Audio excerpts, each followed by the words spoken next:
Welcome, crew, dear listeners and watchers, guys, gals, ghouls, friends, fiends, and foes, whoever may be listening out there beyond the Omniverse tonight. Secure your tinfoil hats, buckle down tight, and hold on loosely as we soar over the rocky tops of the La Platas on a rocky mountain high. Get sucked into the vortex of the Four Corners and settle down snugly at mile marker 420 in colorful Colorado. It is Sunday, September 17th, Monday, September 18th, for those of you across the pond and beyond. Good morning, good afternoon, and good evening to you, and welcome to We Are Paradox Media's Late Night in the Rockies. Hope you guys have had an awesome weekend so far. Mine's been pretty eventful. We actually had a sleepover last night, so that was pretty cool, and I got to hang out with some of the crew on the after party and then some friends afterwards. But yeah, it's been a pretty good weekend. Of course, I stayed up way too late again, but hey, it's all good. I'm your host, TessaTNT, and we are broadcasting live from the Mile High Clubhouse tonight. If you're watching us live right now, you may be watching on Facebook, YouTube, or Twitch. You can also listen to us live on Spreaker, as well as KPNL Radio, which you can find on KPNL Radio at kpnl-d.com. You can also listen to us live on eTalk Radio, which you can find on etalk.tv/radio. Basically, anywhere else that you listen to your podcast or your music or whatnot, you should be able to find us there.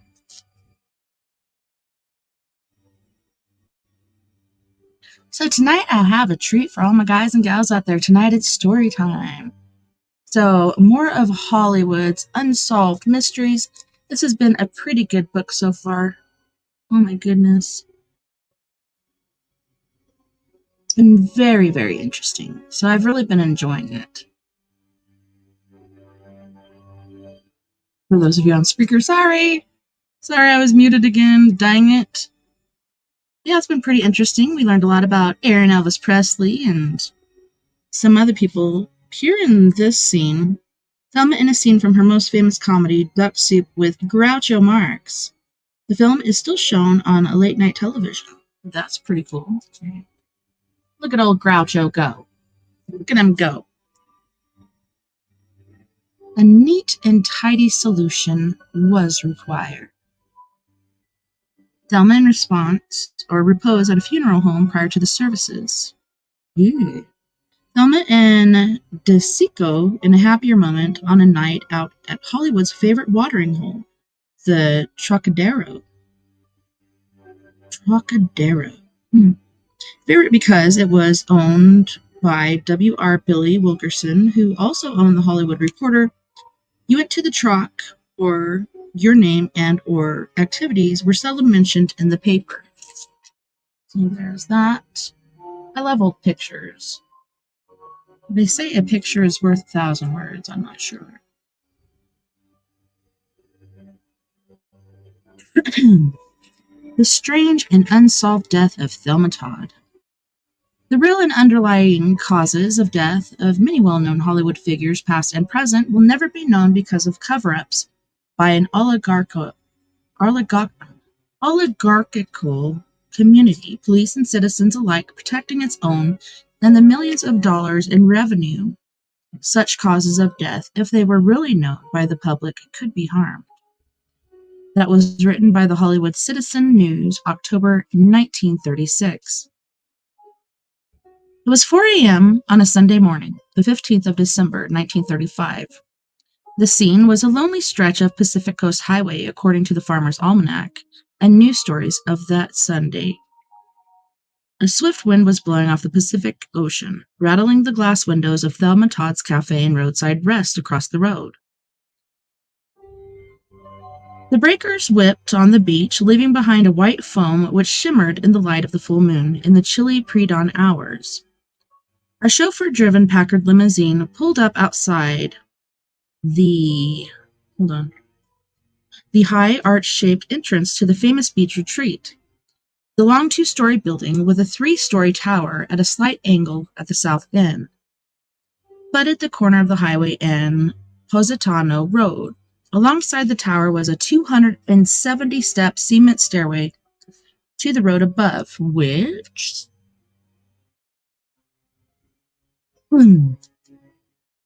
figured prominently in the death of the ice cream blonde. Thelma Todd, then 29 years old and one of the screen's most famous stars of the day, stepped out of the Packard onto the pavement.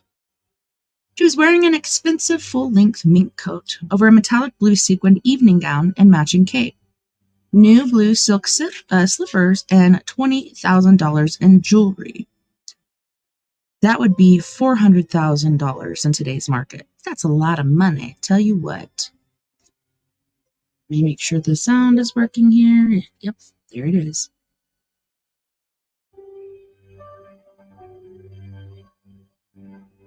As Thelma got out of the limo, the cold, biting wind from the Pacific hit her. According to her driver, Ernest Peters, who always drove her to evening engagements, she drew the mink further around her shoulders and turned to him.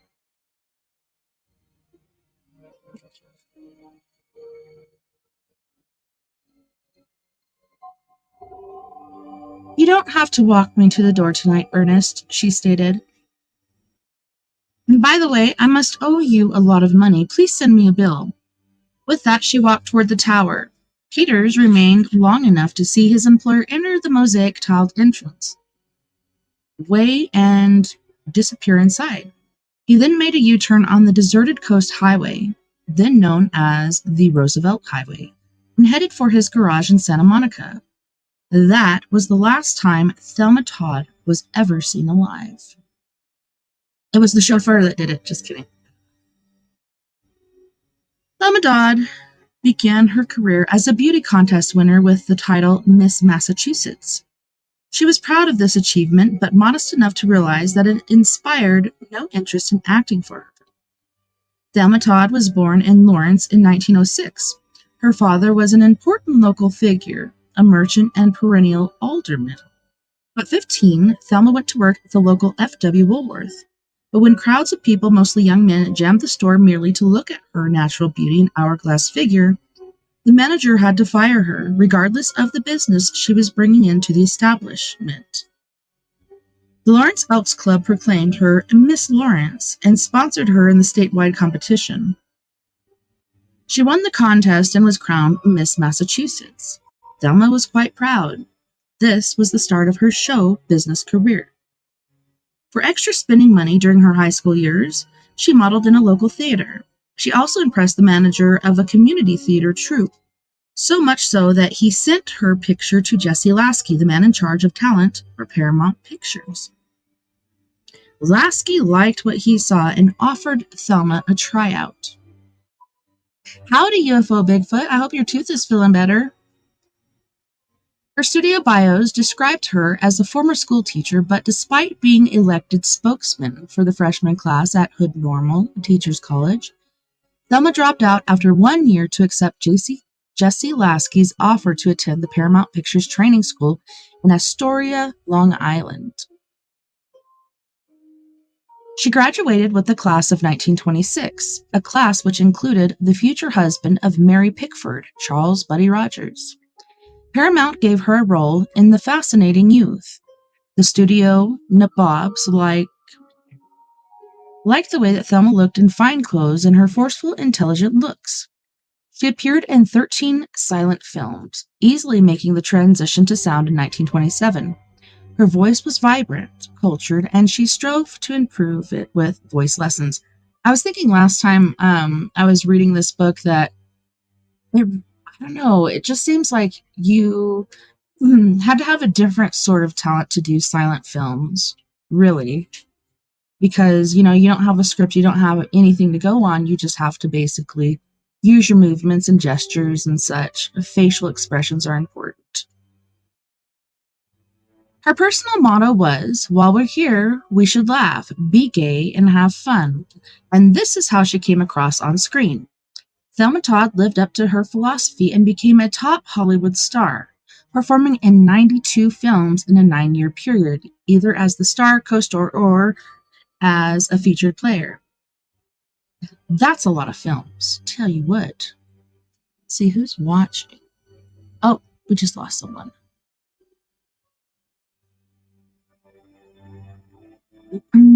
Thelma's mellifluous voice was a strength, but her acting forte was her sense of humor. Thelma Todd had the rare ability to be elegant and funny at the same time. Despite this innate ability, Thelma was still cast as the serious, sensuous ingenue on many occasions. The first was when she was contracted by director Roland West in 1930. He appreciated her more for her beauty than her sense of humor, and changed her screen name to Allison Lloyd. Oh, what a guy. So that no taint of comedy would cling to her skirts. West then starred Thelma as a jaded, manipulative, pleasure-seeking debutante opposite Chester Morris in the film Corsair. Before the film was finished, West and Todd had begun a tempestuous affair which was to continue sporadically until her death, some 5 years later. Shortly after completing Corsair, comedy czar Hal Roach contracted Thelma Todd to again become a comedic princess. He thought the idea of Thelma performing under a pseudonym was so silly that he half-seriously threatened to change her name to Susie Dingleberry, so that no taint of drama would cling to her skirts. See, they just keep changing her name. I'm glad your tooth is feeling better. Tooth stuff is serious. You got to take care of that stuff. Roach knew that the Depression-era audiences wanted to laugh their troubles away, and nobody was funnier than Thelma Todd. She tickled America's funny bone in such slapstick classics as The Marx Brothers, Horse Feathers, and Monkey Business.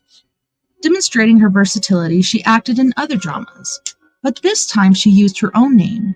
It appeared up on cinema marquees next to the monikers of such classic superstars as Humphrey Bogart, Randolph Scott, and Gary Cooper.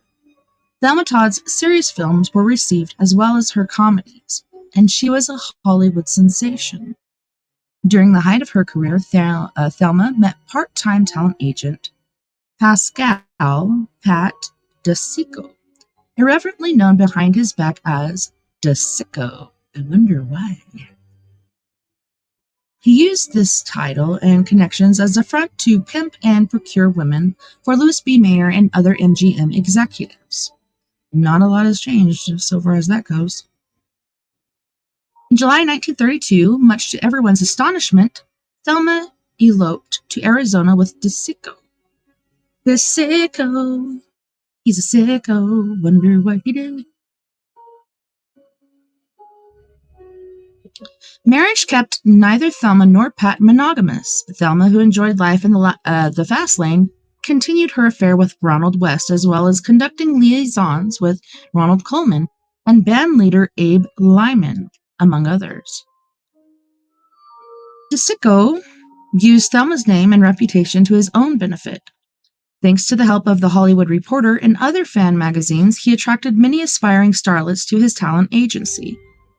He told young actresses he could make them stars. I'm gonna make you famous, baby. Hey, Jim, how you doing, Mr. Morris? Oh,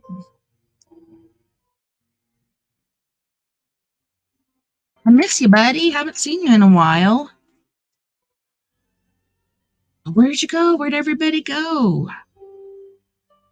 Let me type to, even though I said it on air, still gonna type it. Hey, you for Big Book. Okay, let's see. Where was I? Do, do, do, do, do, do. The way he claimed to have done for Thelma, and after making brazen promises, he had his way with them on the large office couch. Luxurious celebrity lifestyle appealed to Thelma. She liked big houses, fancy clothes, the elegant nightlife where liquor flowed like water, and fast cars. As soon as newer, speedier automobiles were released onto the market, Thelma would acquire them. Subsequently, she was cited for speeding and or driving under the influence countless occasions. Excuse me. Early in 1933, she ran into a palm tree near Nichols Canyon on Hollywood Boulevard and suffered 3 broken ribs, a broken collarbone, and internal injuries. From these injuries, Thelma contracted peritonitis and hovered on the brink of death. The heavens were in her favor, and she eventually rallied to health. The Hal Roach Studios, to whom she was now under contract, forbade her to drive. I guess she was not a good driver. Ooh, we forbid you to drive. You drive too fast. What do you got, a lead foot? Thelma began taking her maid, May Whitehead, along to drive for her, and contracted Ernest Peters as her party chauffeur. Again in the pink of health, with a grueling acting schedule laid out before her and a libido that demanded variety, Thelma grew tired of her contractual marriage to DeSico. They divorced in March 1934. Her affair with Roland West continued. West claimed he wanted to break off the deteriorating relationship with Thelma for some time, but he never did, and eventually turned it into a venture to suit his own interests, and one that would inevitably take Thelma Todd's life. West was to figure prominently in Thelma's murder investigation. He was believed by many within the oligarchy to have been guilty. His opinion was held particularly by Hal Roach. Thelma was the producer's most valuable star, and her death cost his company millions, not to mention causing another scandal which the oligarchy could ill afford. The romance between Todd and West led to a business partnership. 2 years before her death, West, then aged 49, actually 49, sorry, his ex-wife, the actress Jewel Carmen, and Thelma had gone into partnership to open Thelma Todd's Cafe and Roadside Rest. As is usual with such stars, Thelma had no cash invested in the cafe. She just allowed her name to be used. For this, she was a 50% partner. Her name was the catalyst for drawing Hollywood's elite and wealthy downtown Hancock Park crowd to the Coast Hideaway. West maintained a small house in Positano Road, but always slept in quarters above the cafe, quarters that were divided from Thelma's apartment by sliding doors, which were always kept locked. Entrance to the living quarters was reached by a stairway from the lower entrance and through a heavy door to which both Todd and West had keys.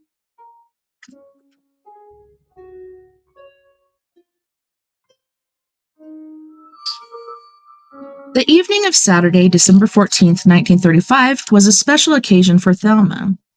The star was at the height of her career, and this evening she was the guest of honor at the Trocadero, one of Hollywood's most celebrated night spots. It was owned by W.R. Billy Wilkerson, who was the publisher and sole owner of The Hollywood Reporter. If Hollywood's finest did not frequent the Troc, it would be very difficult to find their names on the pages of The Hollywood Reporter, its gossip column or casting pages. The party was being given in honor of her by the British comedian Stanley Lupino, his wife and daughter. A few years before, Thelma had co-starred with Lupino in a film they made in London. Lupino, visiting Tinseltown for the first time, wanted to entertain Thelma as she had entertained him in London at the conclusion of shooting.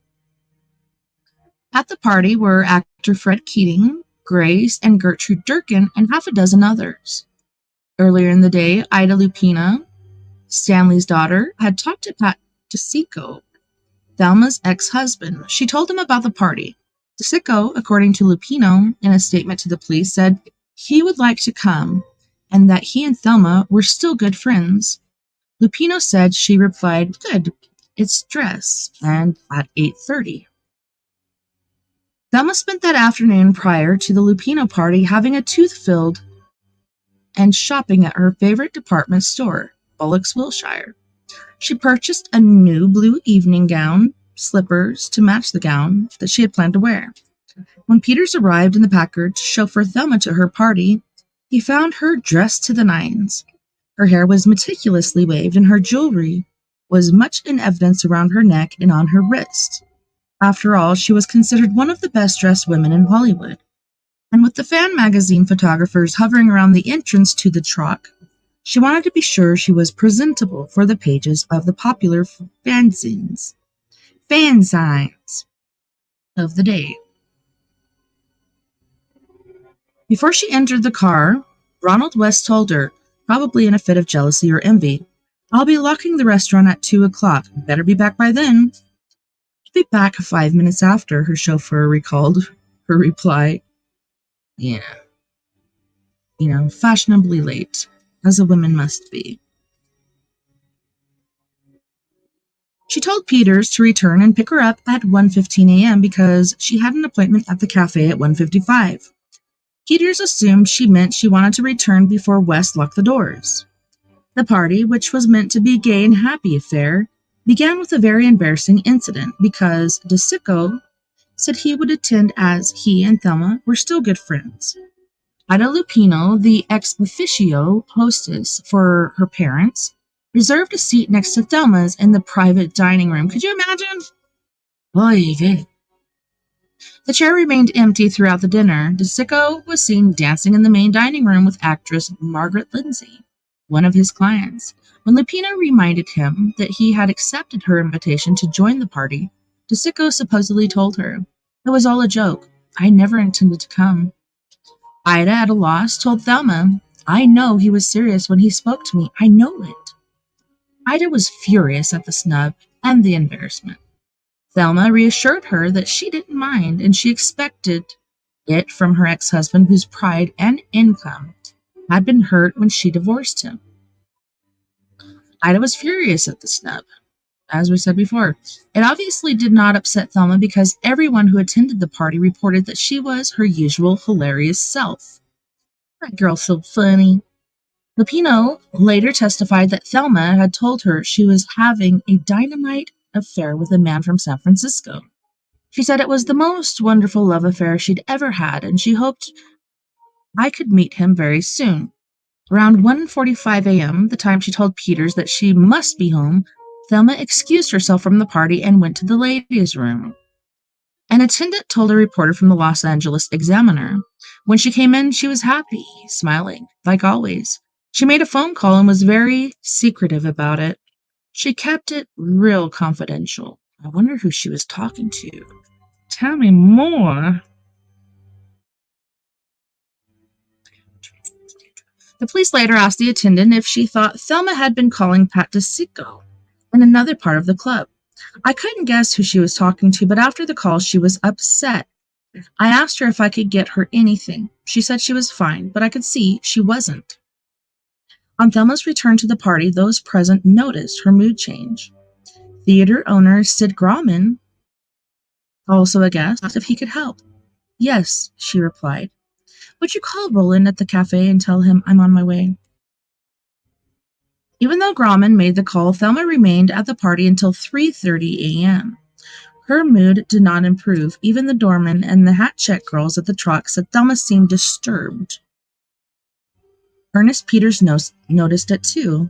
He testified that Thelma hardly said a word to him on the way home. However, some of the press quoted Peters as saying Thelma told him to drive faster, Ernest. I'm afraid of being kidnapped or killed. This was probably for headlines to sell papers. In truth, it was only when she arrived at the cafe that she spoke, asking Peters to send her a bill for the services. About 30 hours after Thelma walked into the mosaic archway of the cafe, she was found dead in her 1933 Lincoln touring car. It was a cold, sunny Monday morning. Thelma's housekeeper, May Whitehead, intended to follow her usual custom of pulling Thelma's car out of the garage of Carmen Jules' house, Castillo del Mar, on Positano Drive, and move the Lincoln to the front of the cafe for Thelma's use. Whitehead could not believe what she found. Thelma Todd was slumped over the steering wheel of the Lincoln. The garage doors were closed, but not locked. The ignition switch, Whitehead noticed, was on. Thelma was wearing the same clothes she had on when she left for the Trocadero, the same diamond necklace, the same valuable rings on her fingers. But there was blood on her dress, her coat, and her head and face. At the age of 29, at the height of what promised to be a brilliant career on screen, Thelma Todd had died. She was one of the few silent film stars whose voice suited the new sound medium of the talkies.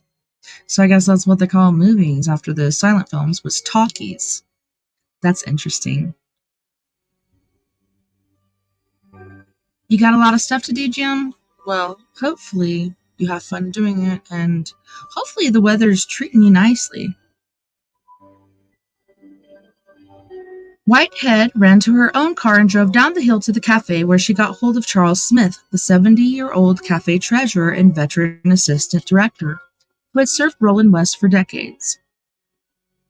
Smith buzzed West on the intercom, who was upstairs in his apartment and apparently still asleep. Dressing quickly, West appeared in minutes, ashen-faced, at the news Smith had imparted. He leaped into May Whitehead's Ford. In her excitement on her way back to the garage, she missed a turnoff and had to turn the car around in the narrow lane on the side of the hill. At the garage, West rushed inside and put a hand to Todd's face. He pulled his hand back and wiped off the blood which had adhered. He showed little sign of emotion about the death of his meal ticket.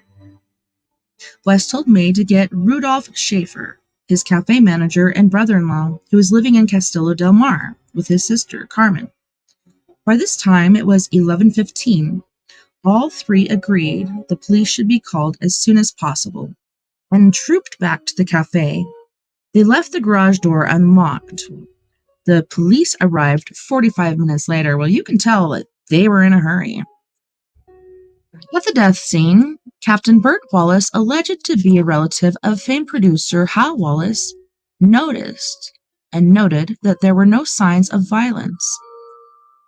He did not notice the look of absolute astonishment on the faces of May Whitehead and Roland West. Somebody had moved Thelma's body. But why? When first seen, it was wedged between the seat and the wheel. Weird. When Wallace arrived, the corpse had fallen to the left. Roland West turned white and shook quite violently. May Whitehead almost fainted. Wallace put it down to shock. There was still more than 2 gallons of gas in the tank, and the ignition key was on, but the battery was dead. Thelma's beaded purse was beside her with the key to the outside door of her apartment. The key to the inside door was nowhere to be found. I bet it's still in the apartment. I bet somebody moved her. Thus began one of the most bizarre chapters in Los Angeles crime history. Thelma Todd's death made headlines across the country, and the news spread throughout the world.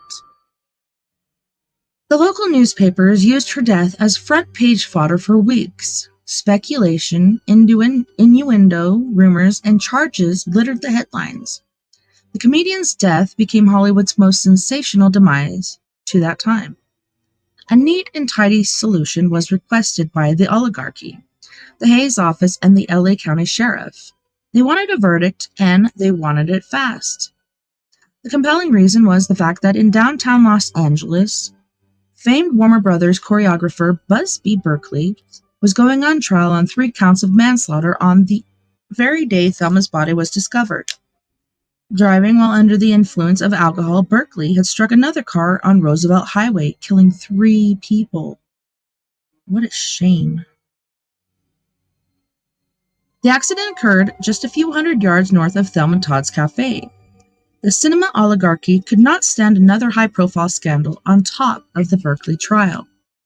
The star's death was, therefore, the most intentionally inept probe of a suspected murder in the history of Los Angeles. Strewn about everywhere were contradictory clues. These included conveniently discovered false sightings of Thelma all during Sunday, leads that were never followed up, suspects who were never questioned, and others who were spirited out of town by unknown benefactors. In fact, the investigation could have created the idea in the minds of screenplay authors Howard Koch and Epstein brothers for that immortal line of Claude Rains in Casablanca. Round up the usual suspects. Even though the coroner determined that Thelma had been dead around 30 hours when her body was found, many witnesses came forward claiming to have seen and or talked to the star all during Sunday. 2 men in a cigar store in downtown Los Angeles claimed to have recognized Thelma when she ran in and asked them to dial a telephone number for her. Carmen Jewell, in another astounding statement under oath, swore that she had seen Thelma and a dark, swarthy man, very mysterious, driving down Sunset Boulevard at 11:50 a.m. Sunday morning. However, Jewell very adroitly escaped cross-examination. She fainted and was excused. By the next day, though, she had recovered sufficiently to grant Luella Parsons an exclusive interview confirming Roland West's testimony that he and Todd were just friends. And you say she's just a friend? Even more astonishing, another charter member of the oligarchy, Mrs. Wallace Ford, wife of the noted actor, insisted that Thelma had telephoned to confirm an invitation to the Fords' cocktail party that afternoon on Sunday. In a split from tradition, one grand juror told a reporter from the Los Angeles Examiner, "Several witnesses have not told all they know. It wasn't long before many of us began to suspect a very clever cover-up. Money walks, bullshit talks." Added grand jury foreman George Rochester, "Some of those who appear most mute, most dumb, apparently, are deliberately concealing facts. Potent Hollywood interests have attempted to block our probe from the beginning. I hope the witnesses understand the law of perjury. Prosecutors were aware that all was not kosher in the hearing room," said Deputy DA George Johnson in an interview cited. "Falsehoods have been told by certain witnesses inside the grand jury hearing room. Someone is covering something up. Someone we think knows how Thelma Todd died. None of the facts, as we have heard them, bear out the physical evidence." The reporter asked Rochester, "Has pressure from some influential source been brought to bear in an attempt to cover up the investigation? Bring it to an end." "We are not stopping," he replied, noncommittally. But the witnesses stuck to their stories. In the end, the grand jury did stop. It had no choice, no evidence for indictment.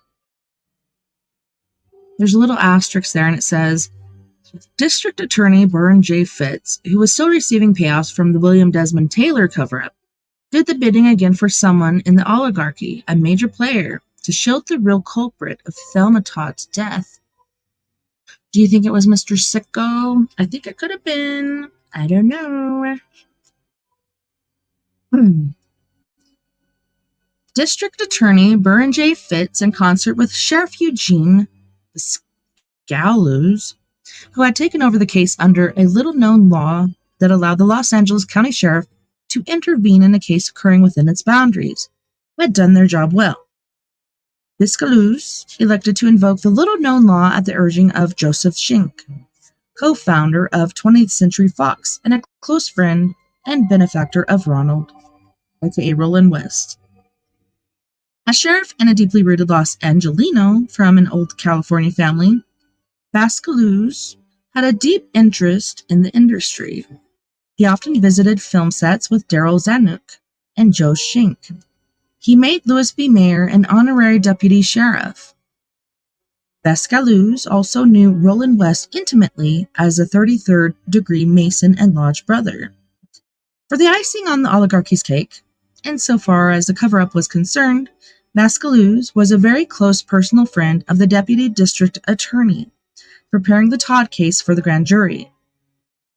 Because of clever maneuvering behind the scenes by everyone involved, from Fitz to Schenck to Bascalous, the cops on the case, the verdict came down.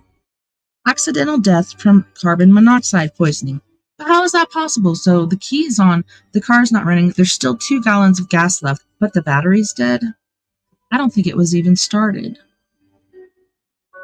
The panel could have returned an indictment if there had been no cover-up by any of those involved. But money talks. See, I just said that earlier. They asked for, and got, a neat and tidy solution to Thelma Todd's death. Yes, Hollywood is a company town. Just imagine.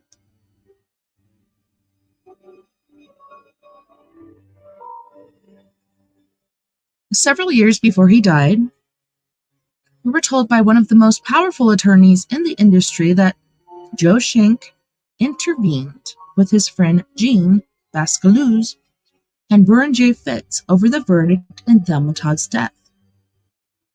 From information that has been collected over the years, it has been deduced that the following is the chain of events which led to Thelma's death. Can't wait to read this.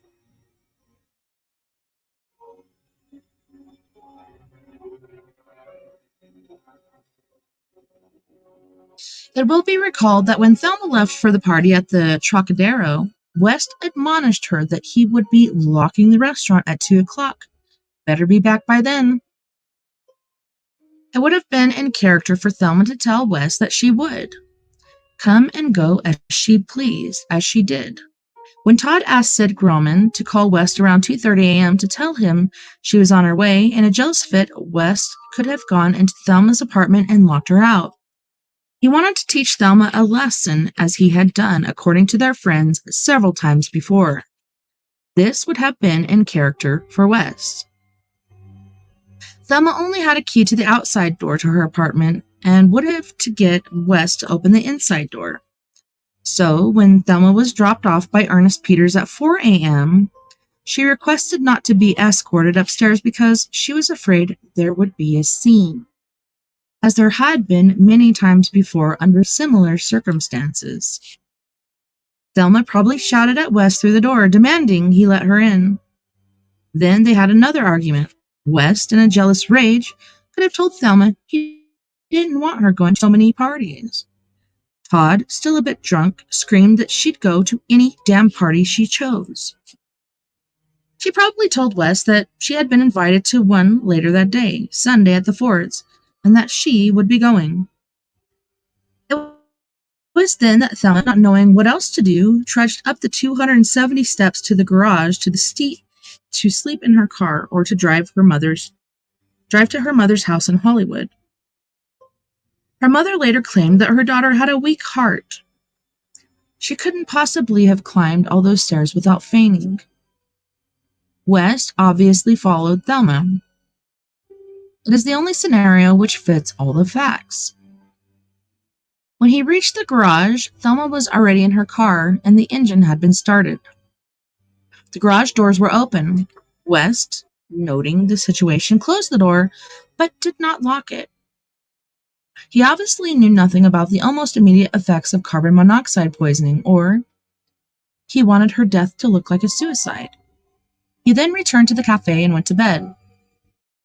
When Thelma didn't show up on Sunday, and West probably knew she wouldn't, it is probable that he returned to the garage and found her dead. Not knowing what to do, he probably telephoned Joe Schenck for advice.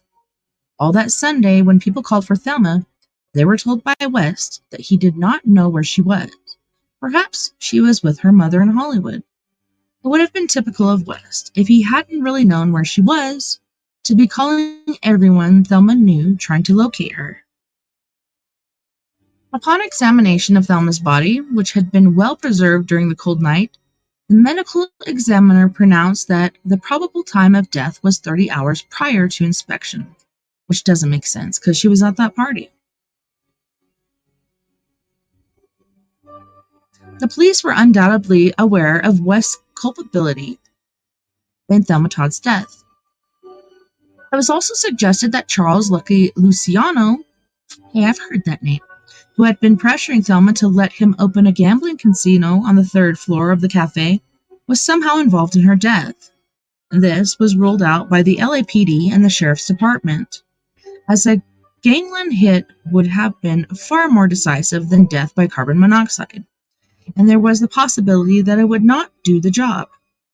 For many, many years of experience in how these things work in Baghdad by the Sea, we are certain that a handful of Hollywood insiders, in concert with a very corrupt district attorney and a cooperative sheriff, maintained a conspiracy of silence over Todd's death for many years after.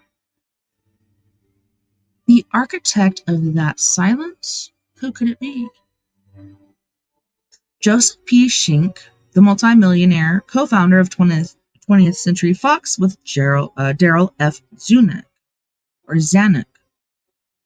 Joe Schenck had a great concern for the oligarchy, of which he was one of the character members. Most probably, he wanted to keep his lifelong friend West away from a prison sentence for Thelma Todd's death. The reason? According to accounts of Joe Schenck's trial for tax evasion and fraud in 1941, which included charges of a great deal of unreported income by Schenck over a period of several years, there was one outlandish business deduction taken by Schenck and or his creative accountants, as well as a stock sale fraud. Joe Schenck controlled Baja California's lucrative gambling business, including the racetrack at Agua Caliente. Would that be hot water? A favorite weekend hangout for the Hollywood crowd. But a new president of Mexico had recently outlawed gaming because of the temptation to Mexico's dirt-poor population to indulge what little money they had on gambling activities. You know, you could get lucky, you could strike it rich.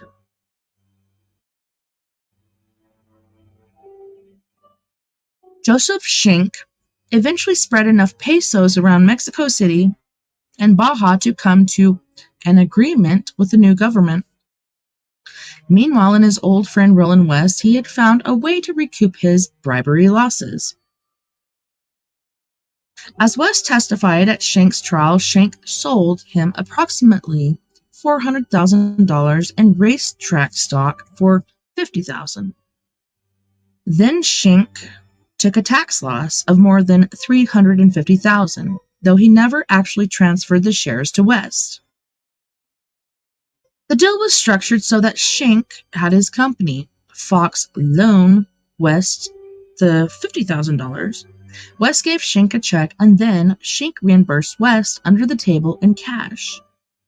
He would then pay off the Fox loan with the cash. According to testimony at Schenck's trial in federal court, West paid the second installment and was secretly reimbursed in December 17, 1935. The day after Todd's body was found in his garage. Well, isn't that quaint? Dun, dun, dun, dun. No one was ever indicted or accused of Thelma Todd's death, at least openly. Any attempt to dig into the case by journalists in the intervening years was met by stony silence for as long as Schenck and his cronies were alive. Thelma's producer, Hal Roach, the one who probably best knew the circumstances surrounding her death, denied any knowledge of a connection between Roland West and Joseph P. Schenck, even though that relationship was a matter of public record from the trial of Schenck for tax fraud. Piscaluz, with a little help from his friends in the industry, money and hype, kept getting reelected from 1936 until he retired in 1958. That's a long time. We need a turnover here. Come on. He chose his successor, Peter Pitches, who in turn anointed with holy sheriff's water his successor, Sherman Block. Oh, the incestuous relationships of the oligarchy and civil service.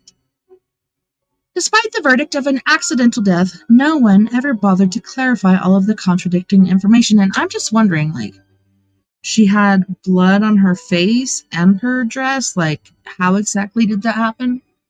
So, can I know when you're ready? Oh, It's for a surprise for you. oh, okay. Hey, don't forget to shower. You got school tomorrow. Mhm. All right, bring it back. But yeah, like, where'd the blood come from? Like, something obviously happened. Like, maybe, like, when she passed out, she hit her face on the steering wheel, and maybe that's where the blood came from. I don't know. It's pretty shady. Despite the statement of a police captain on the investigation that the soles of Thelma's new evening slippers were scuffed, commensurate with a climb up 270 cement steps, the press reported that the slippers showed no signs of wear. Did Carmen Jewel really see Thelma driving on Sunday on Sunset Boulevard the Sunday morning with a swarthy man? It must be remembered that Carmen had more to gain by keeping West out of jail because of their impending divorce and alimony. It could also have been Carmen Jewel imitating Thelma, who really called Mrs. Wallace Ford that Sunday to RSVP. Carmen Jewel was an actress and could easily have passed for Thelma on the scratchy and unreliable telephones of the era. How could Thelma Todd have been seen at a cigar store Sunday morning if she was dead? It would have been an easy matter for the district attorney's office to convince the store owner to testify that Thelma asked him to make a telephone call for her that Sunday morning. The cigar store was not far from the DA's office and was frequented by employees of City Hall for the occasional wagger. It is highly doubtful that Luciano would order a hit on Thelma Todd the take from a gambling casino in the cafe would have been infinitesimal compared to the shakedowns the mob was extracting from the industry in other more subtle ways. The official verdict of the coroner's report came as close as it could to calling Thelma Todd's death murder. I'm telling you, it was. This was no accident. Something happened. But in the final analysis, those behind the scenes had engineered the verdict that they wanted, the neat and tidy solution. Thelma Todd, the descendant, died by asphyxiation, perhaps intentionally.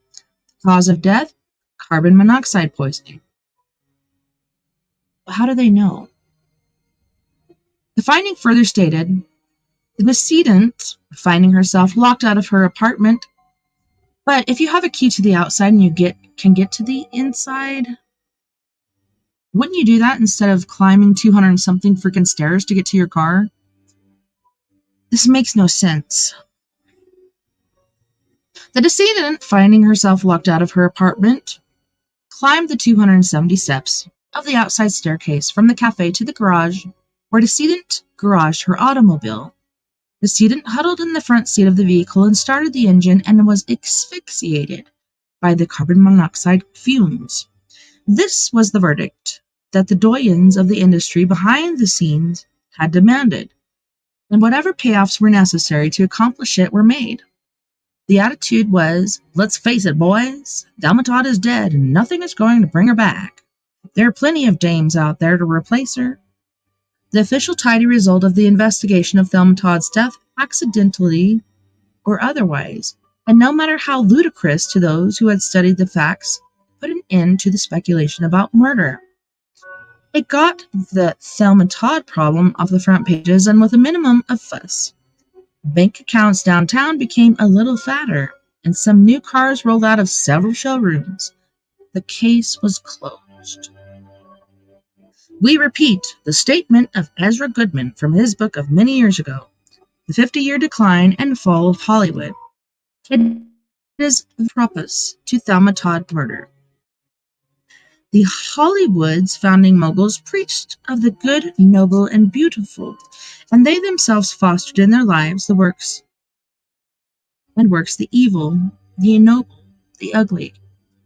One final twist to the unsolved mystery of Thelma Todd's death is that Wes, obviously wishing to cleanse his soul of his sordid past, confessed to accidentally killing Thelma to his old friend, actor Chester Morris, when on his deathbed in Santa Monica Hospital.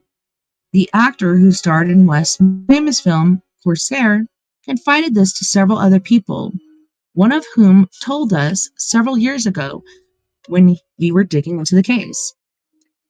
Roland West died in 1951, almost 10 years to the day before Joe Shank's death in Beverly Hills.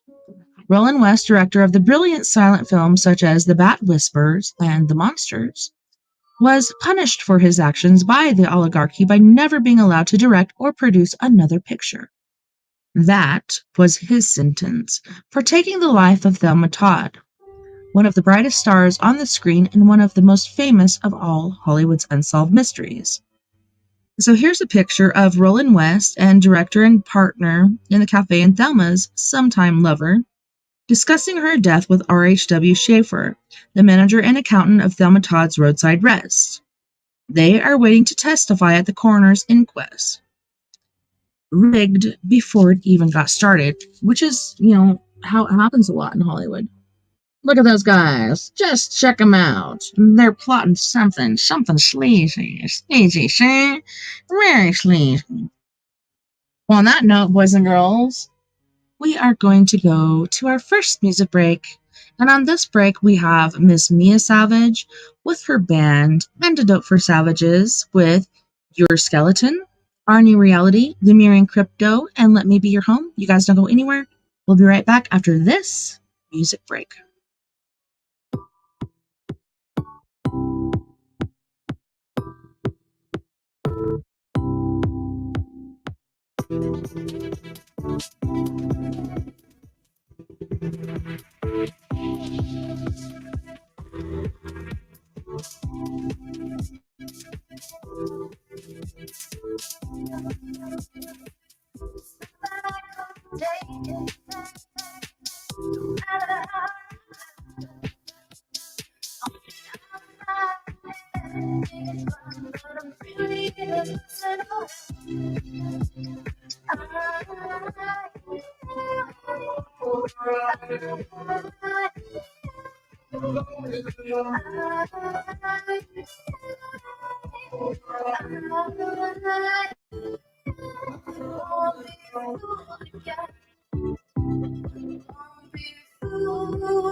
Be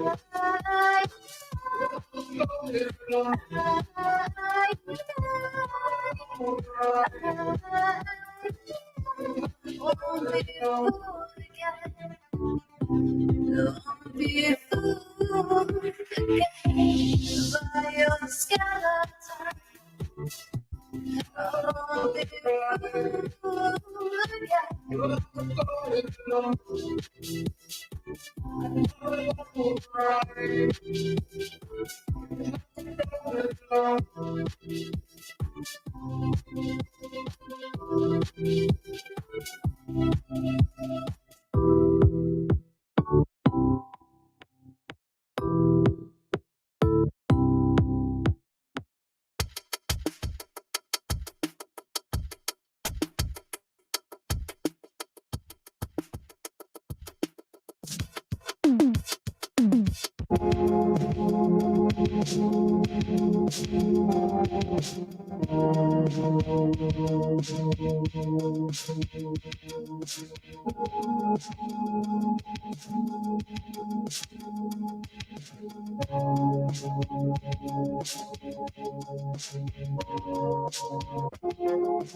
come with me to our reality. You don't need all the shit that he brings anymore. You're mine.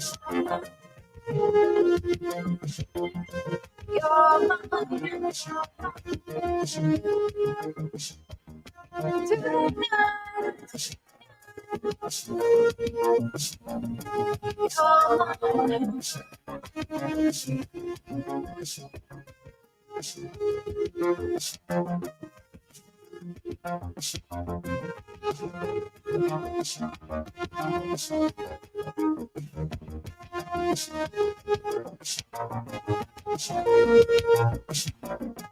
Tonight.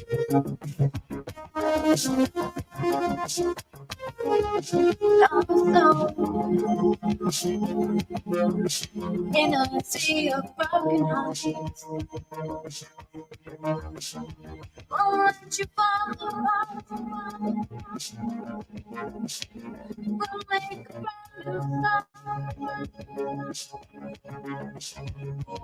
When you coming back, I'll take a ride.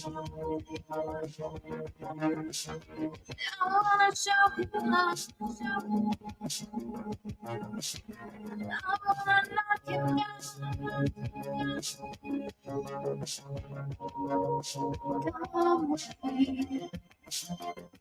with me to our new reality.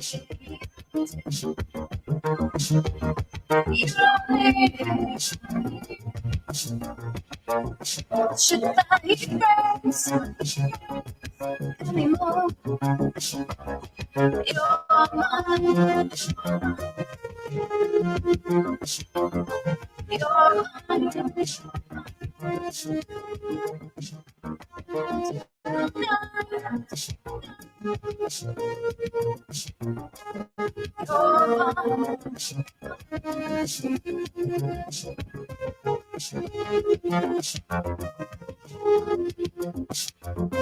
Come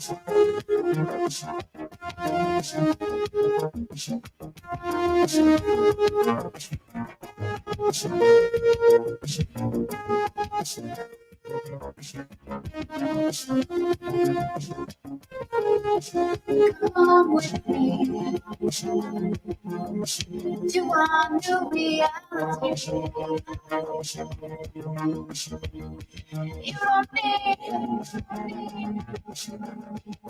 all the shit that he brings anymore. You're mine. You're mine. Tonight. You're mine. You're mine.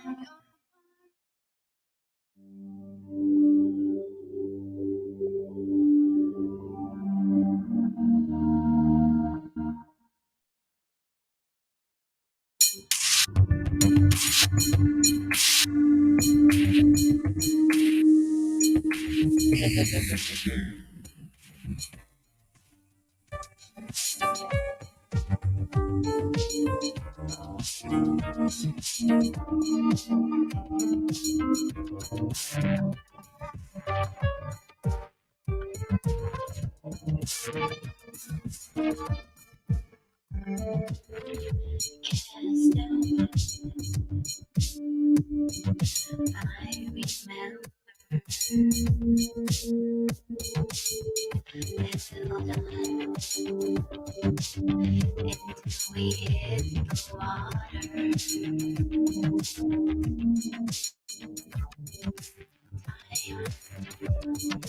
It's no time to even find when all of you know. Can you read my crypto? Take me to the leader or leave me alone. Somebody please take me out. Baby, it's no pain here.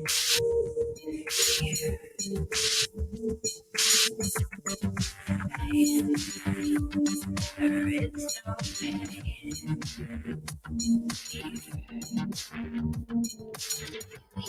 My language, not a big no. Can you read my crypto? Take me to your leader or leave me alone. Somebody please take me out.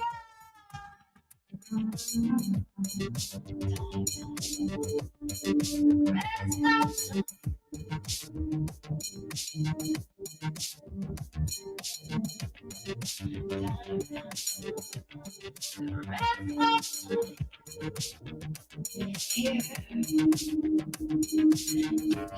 my language, not if you know. Can you read my crypto? Take me to your leader or leave me alone. Somebody please take me out.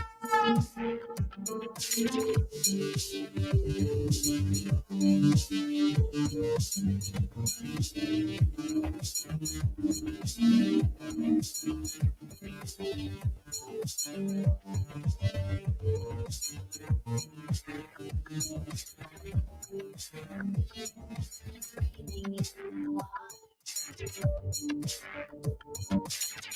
in the air,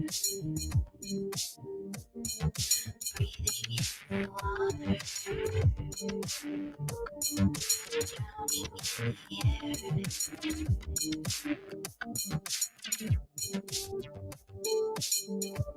There is no time.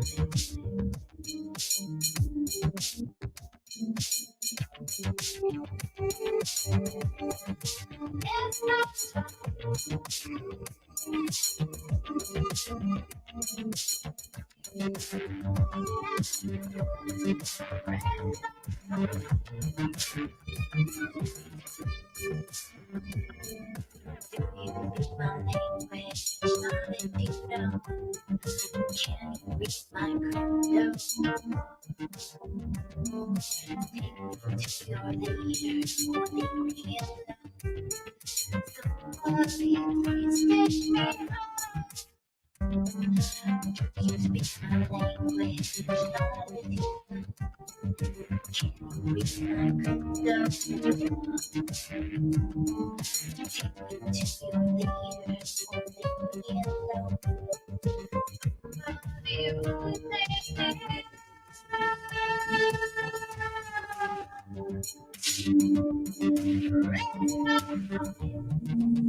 power of Christ compels you. The power of Christ compels you.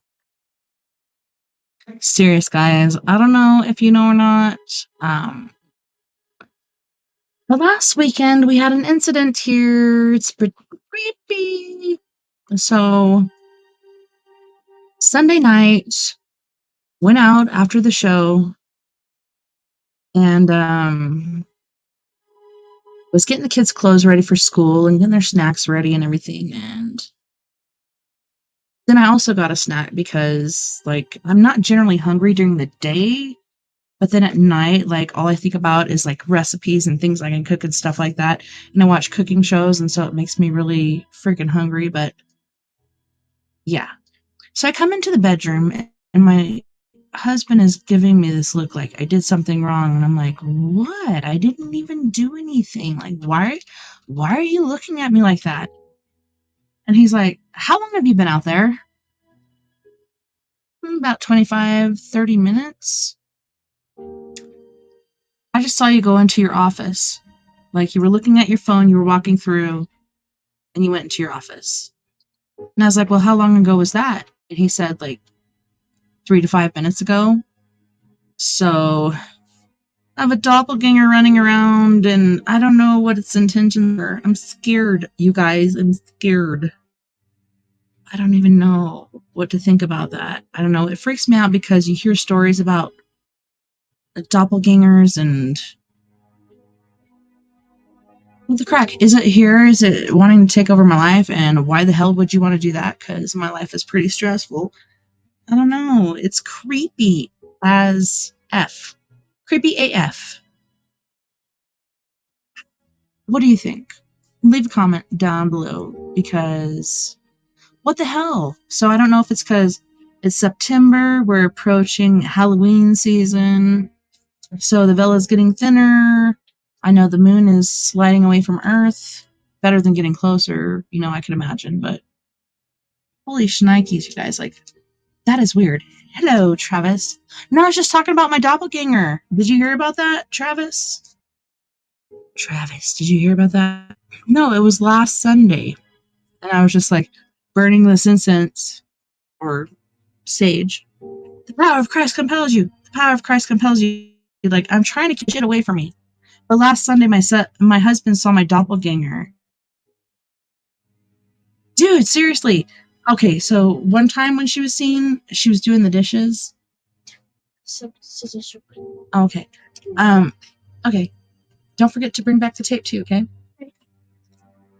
But yeah, one time she was seen and she was in the kitchen doing the dishes. Like, if you're gonna do that shit, like, come on back, doppelganger. Seriously. But then there was even one of my daughter, my second oldest daughter, Nova. She's 19 now, but at the time I think she was like 13 or 14 or something. But our roommate was talking to her and she's like, why aren't you replying to me? Because like she just walked through, she went in and she was like making cereal or something. And so Amanda walks in there and she's like, why aren't you responding? And she wasn't there. So we have doppelgangers running around and it's neither here nor there. Like, it doesn't happen like all the time. Hold on, I gotta close the door. But it's freaking weird. Like, generally, when a doppelganger is seen, they want to take over your life. Which, why? Why would they want to have my life? Like, it's so stressful. But I don't know. It's freaking me out, you guys. It's freaking me out. So that was years ago when my doppelganger was seen. There was even one time when Nova, she was playing outside and I went out there, not me, but my doppelganger, and pushed her down and then ran inside and locked the door. We used to have a sliding glass door. Now there's like 3 windows there. So we've like rebuilt and kind of changed the place a little bit. And she came back in and I'm sitting at the table. We had one of those cool round gaming tables. It was on top of a barrel that looked like a wine barrel or something. And the chairs were like wine barrels. And me and my roommates at the time were sitting there playing poker. And she comes in and she's like, why did you push me down? And why are you wearing different clothes? And I'm like, what are you talking about? And she said that I was wearing a white dress and I came out and I pushed her down. And then I laughed and ran away and locked the door on her. Freaking weird. So at least this time, Well, I wish she'd come back and do the dishes because we really need to do the dishes. But she was coming into my office, and yeah, Vern was giving me that look, I'm up to something, like I did something bad. I'm like, what? I was just, getting the kids school clothes and snacks ready. What the hell? Why are you looking at me like that? But I agree, UFO Bigfoot.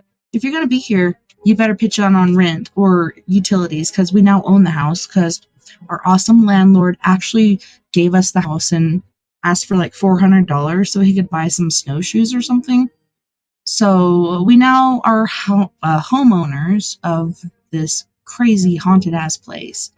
One of the other ghosts that have been seen here was the guy John that used to live here, and he died from, oh man, it's a smoking disease.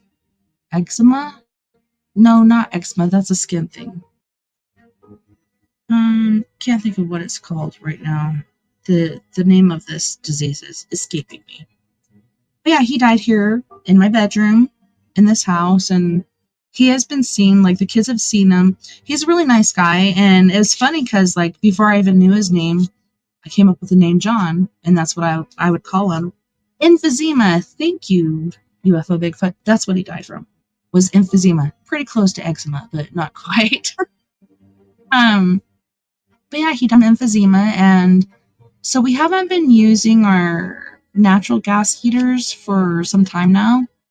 And so he was there. He was trying to fix the dolly thing. Like the face of it is off, and it's just sitting there. I think we've completely removed it at this point, and they still work. The only problem is like right here in my office, which if you don't know, now you know, I'm in a bathroom that I made into my office because shit was just falling apart. Like, so he was running a bath, and our landlord showed up, and he left the water running, and it overflowed, and then it caused the floor to cave in, and then it caused one of the ducts to collapse. I think that's where a lot of the mice are getting in. But yeah, ever since then, I think we used the heaters as far as the net. We used it for that year. We haven't used it since. We've been using a gas stove. So, this chapter, moving right along, let's not talk about the doppelganger anymore because she might show up again tonight. Hopefully, if she does, she does some freaking dishes or pays the electric bill or something. We lost a very valuable show business asset. And this is Miss Carol Wayne, the matinee lady of Johnny Carson's Tonight Show. Carol made over 100 appearances with Carson and in several films in which she had a bit part. Her death to the Mexican police is believed to have been murder. And they would like to question Carol's companion on the trip, Edward Durston, the same man who was with Diane Linkletter when she leaped to her death from a sixth-floor window several years before Wayne's death. What? I don't think so. I think she was pushed, but here is her picture. Look at you. Just look at you. Pretty young thing. Pretty sure that's a wig. Here's another picture.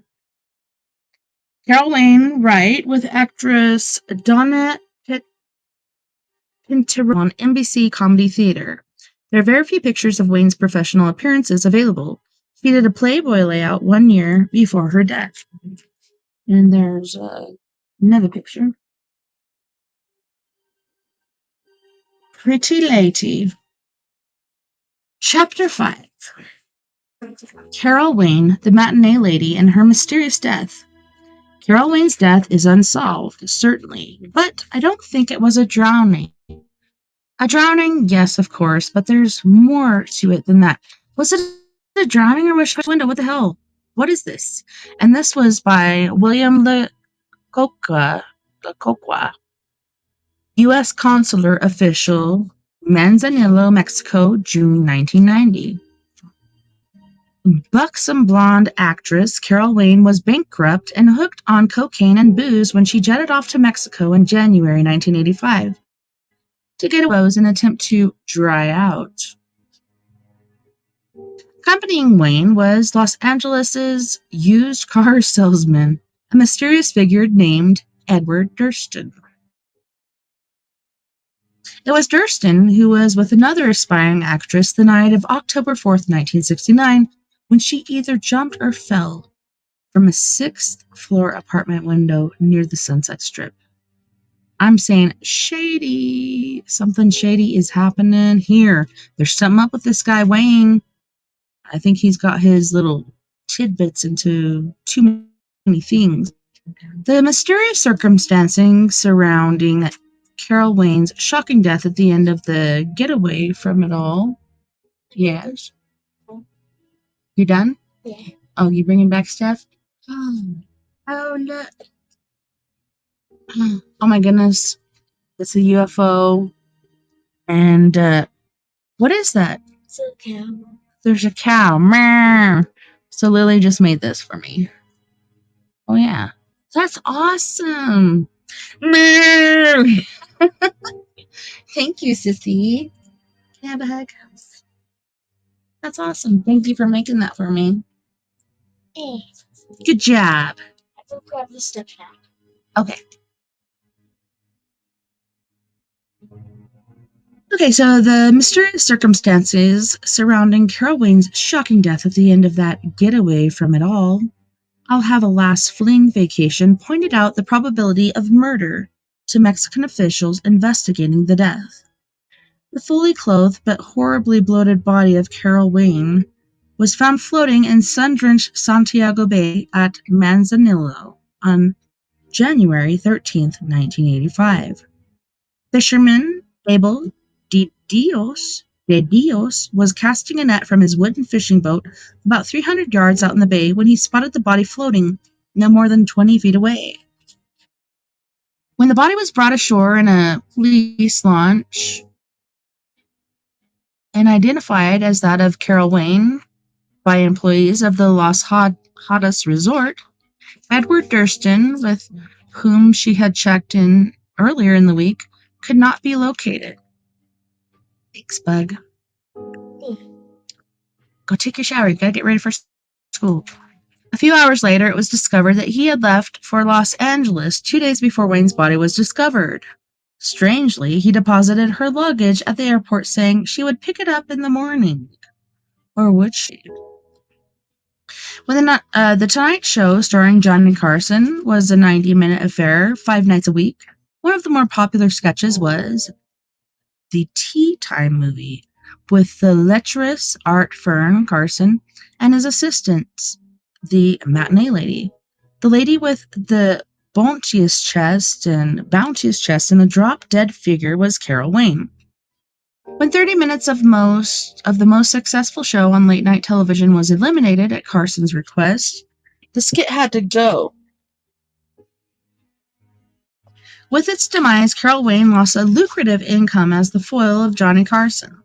Some say that many times she was more than just a foil to Carson. In fact, people on and off the show noticed that Carol and Johnny hit it off so well on stage that it was only logical they'd get together off stage. In 1984 Playboy Layout, an interview, Carol explained, "There was always bad timing. She, like Carson, had been married and divorced 3 times. We were never not together when we were apart," she said. Translated, that meant we were never between spouses at the time. Maybe it was the best timing. In that same interview 1 year before she was found dead in Manzanillo, Wayne got both mystical and misty about Johnny Carson. Hold on, I gotta check my pages really quick. No, not that. Okay, just making sure. Let me turn this down a little bit too. I think the background music is just a little too loud. Alright.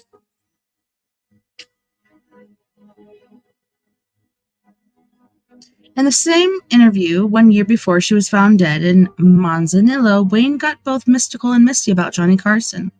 "He loves me," she said at the time. "It's an understanding, a given. He still sees me every day in his dreams. When he shuts his eyes, what does he see? Me." What Carol Wayne really meant was never made clear. Perhaps it was her fantasy, part of Carol Wayne act that enhanced all her public appearances and interviews, which were delivered in her unusual, squeaky, dumb blonde voice. It was that voice which made her the master of the double entendre. If Carol Wayne asked somebody if they would like a cup of coffee, it sounded as if she was asking them to go to bed with her. Would you like a cup of coffee? Carol Wayne's forte was her ability to make innocent statements seem suggestive.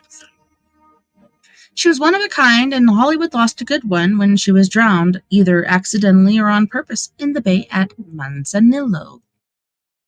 I'm telling you, like, that guy drowned her, and then he ran off back to the States and sent her luggage. Carol Wayne became a very familiar face to late-night television addicts through more than 100 appearances on The Late Night Show, or The Tonight Show, a record apart from Carson and other regulars for any performer. Said Pat McCormick, a longtime writer for Carson and The Tonight Show, I met Carol when she first came on the show at the request of Johnny and became his sidekick on the Tea Time movie skit. Johnny did tons of shows with Carol, and Johnny Carson would not work with anyone who is not professional. When he enjoys working with somebody, the whole country enjoys them. Johnny had a good time with Carol, said Mr. McCormick ambiguously when he was once asked about her relationship with Carson. Carol Wayne was a favorite with all the legends of show business, somehow in a town where sexy and overly built starlets are a dime a dozen, or $100 a night. Carol Wayne managed to become everyone's first choice, thanks to a figure that could turn every head of Hugh Hefner, and did. She decided to bear all for Playboy in February 1984. By then, she had been divorced 3 times, on the verge of bankruptcy, and some say dependent on drugs and alcohol to get her through the days and long nights with no work of a regular nature. The bubbly Carol Wayne of the Tea Time movie was a far cry from the emotional wreck she had become since losing the regular appearances she enjoyed with Carson. The Playboy interview reveals her vulnerability. Friends and acquaintances say that her heavy cocaine habit had grown even heavier until her departure to Manzanillo.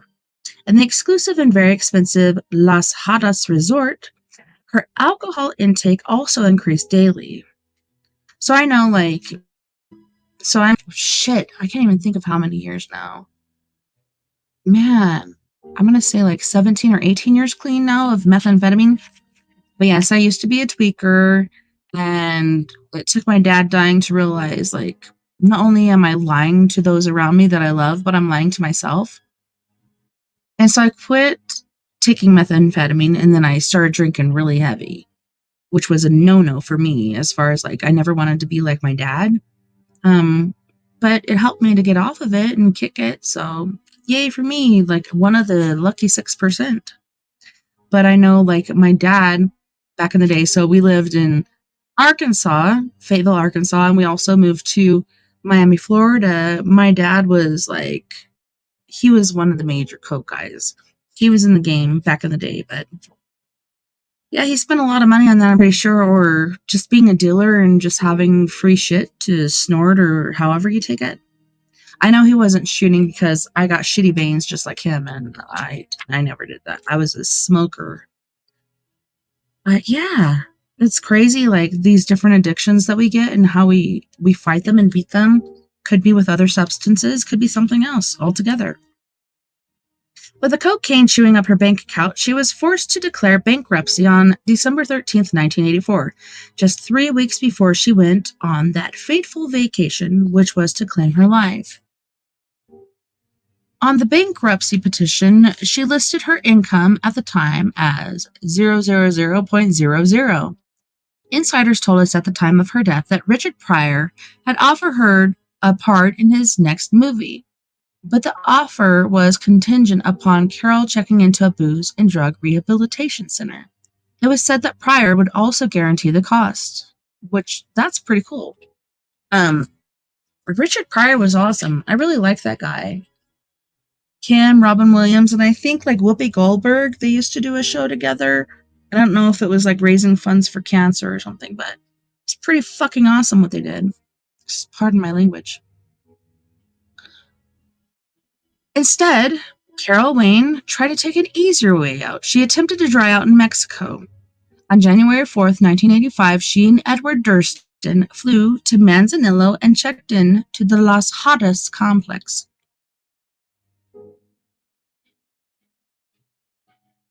Pretty sure I remember this lady because I used to watch Johnny Carson, stay up late watching that with my dad, and then even later was Star Trek. As far as her squeaky voice was concerned, Carol told us prior to an appearance on The Tonight Show that her whole family had the same voice. Seriously, this is inherited? My sister Nina, with his voice, is a telephone operator. In fact, almost a supervisor. If you ask her for help at the telephone company, you might get my sister on the other end. Nina, who was 12 months and 12 days younger than the 42-year-old Carol, her age when found dead, was also in show business, appearing in the very forgettable Camp Runamuck TV series. The two sisters were raised as virtual twins by their parents, particularly their ambitious mother, and sentenced to a life as performers due to her ardor for their success.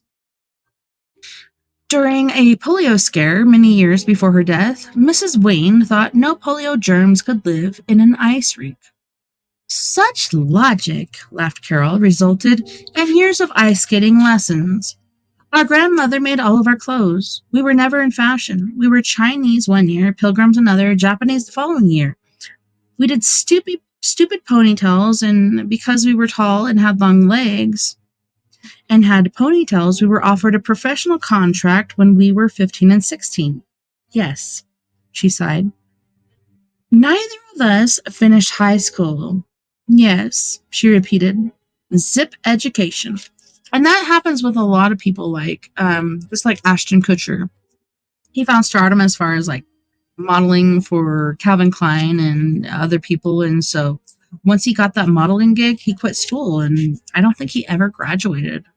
I would just to get it, but that's just me. For 3 years, the nerd Wayne sisters, Carol's expression for them, did their 42-city tour with the Ice Capades. That is, until Carol's big accident. Exhibiting a 5-inch scar on her knee, Carol explained, sometimes people would unconsciously or perhaps or purpose throw pennies that would stick to the ice and make you fall down. It was, she laughed, a very unforgiving sport. When your blades hit something that wasn't meant to be, you crashed. Like Carol did. Carol later returned to the Ice Capades to finish the tour, but it was the end of the Wayne sisters' skating career. When you train for something so young and become good at it, as we did, you never know if it's what you were meant to do in the scheme of things of life, or if it was just because it was someone else's idea. We missed childhood of growing up, dating, junior and senior proms, and all those goodies. She observed solemnly. I missed prom too because I decided to date an older guy because I had daddy issues.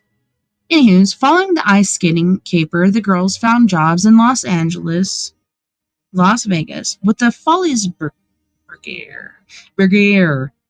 I think it's Brigade. We were two pretty girls with no education. There was nothing else to do, she lamented, although there were probably very few polio germs backstage at the Tropicana. Their mother was not necessarily pleased. Girls, she complained, could you ask them for a couple more feathers? On their days off from the Tropicana, Nina and Carol would always head for Los Angeles, a 6-hour drive.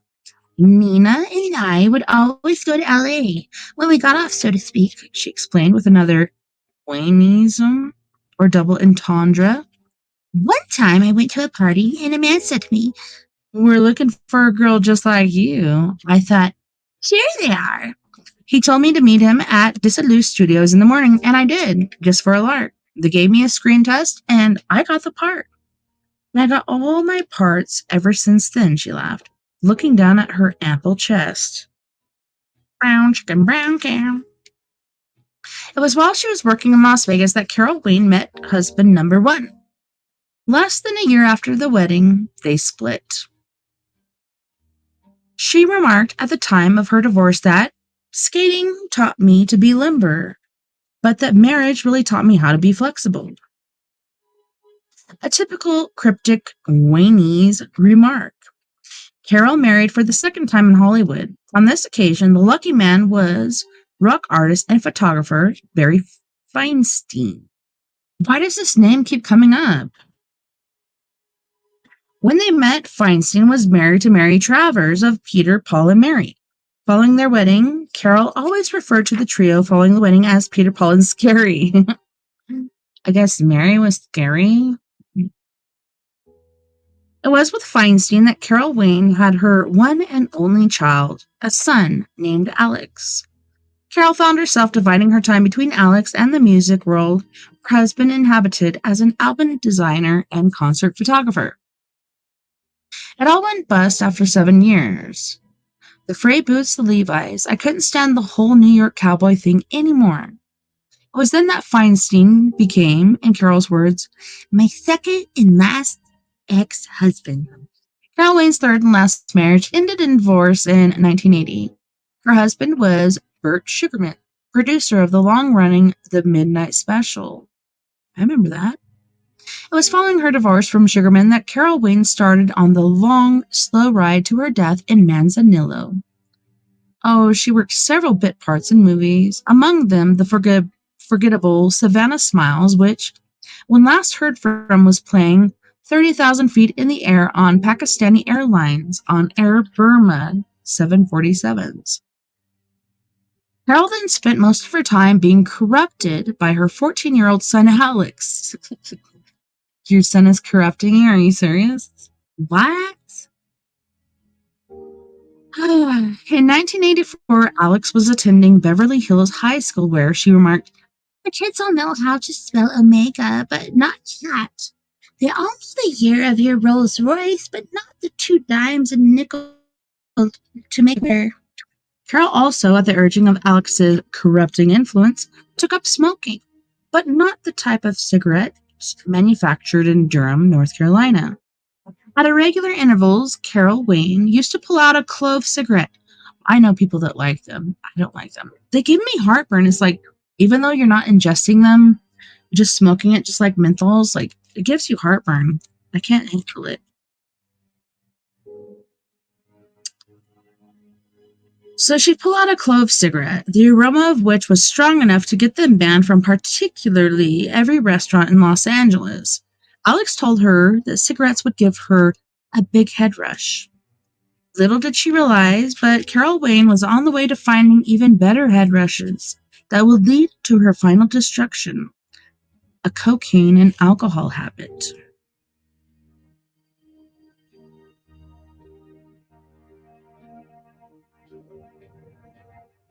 While they were at Las Hadas Hotel, employees told us that Carol and Durston appeared to be having fun, dancing and drinking. Drinking was the reason that Carol Wayne was at the resort, to overcome the habit. Durston was a bad influence. She certainly didn't seem suicidal at all, just the opposite. She was full of life, said the hotel guest relations director, Hans Rothleisberger.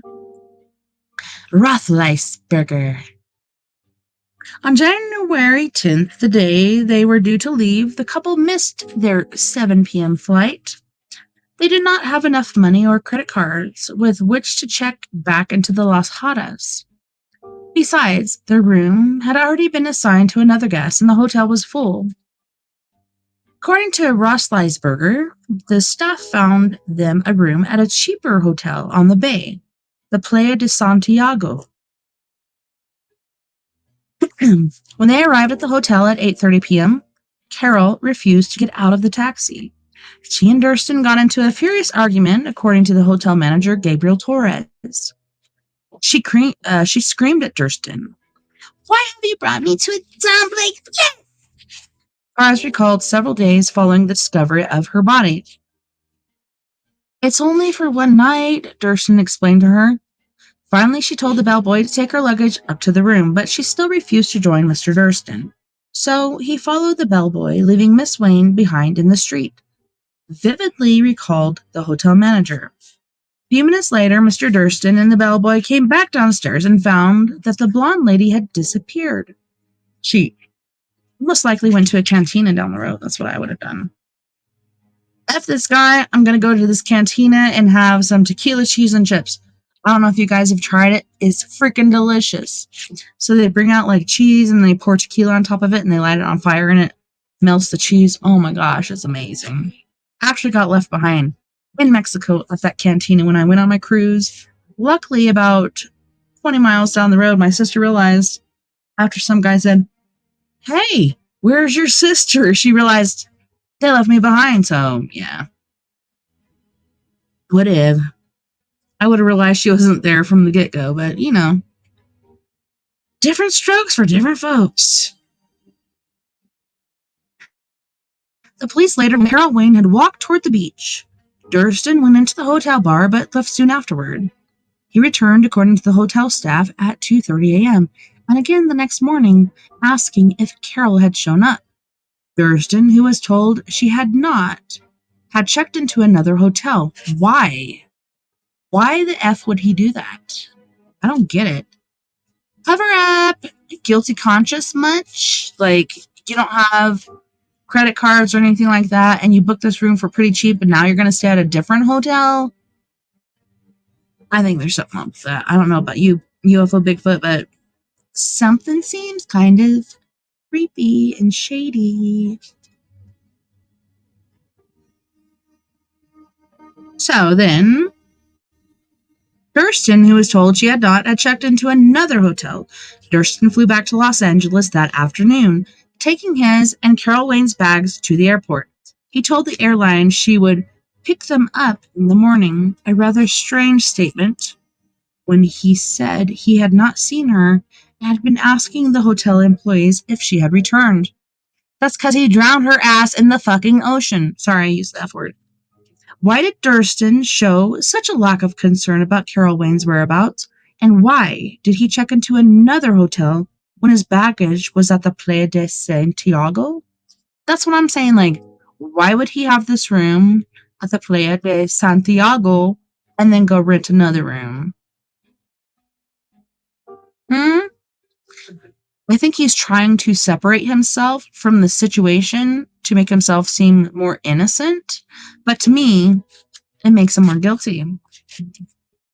Why did Durston not search for Carol on the beach after he was told that she had walked in that direction? Instead, why did he go into the hotel bar as though nothing had happened and then leave? Third, what was he doing from 9 p.m. until he returned at 2:30 a.m.?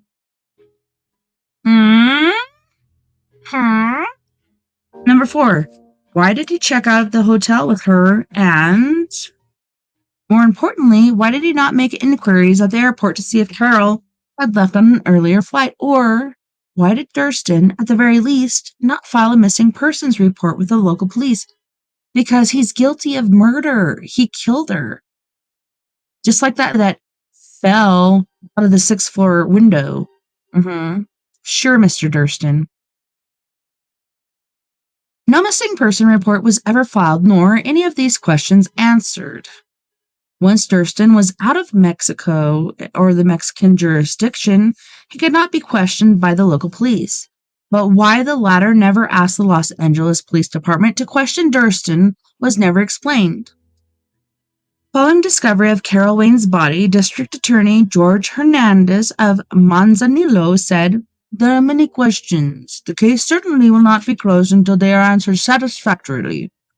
Manzanillo Police Chief Rafael Blanco stated, "I cannot rule out murder. There are too many things to be suspicious of at this stage of the investigation." I was trying to do a Mexican accent, but I actually did an Indian one. Sorry. The 2 important questions Chief Blanco would like to have asked Durston are obvious. Why did he leave Manzanillo so suddenly? He left for Los Angeles while he knew Miss Wayne was still missing. I find that very strange, and so do I. I think you're up to something, Mr. Durston. What did you do? I also find it very strange that he did not contact us since Miss Wayne's body was found. We did not hear from him at all, and he must have heard about her death in Los Angeles. Pretty shady.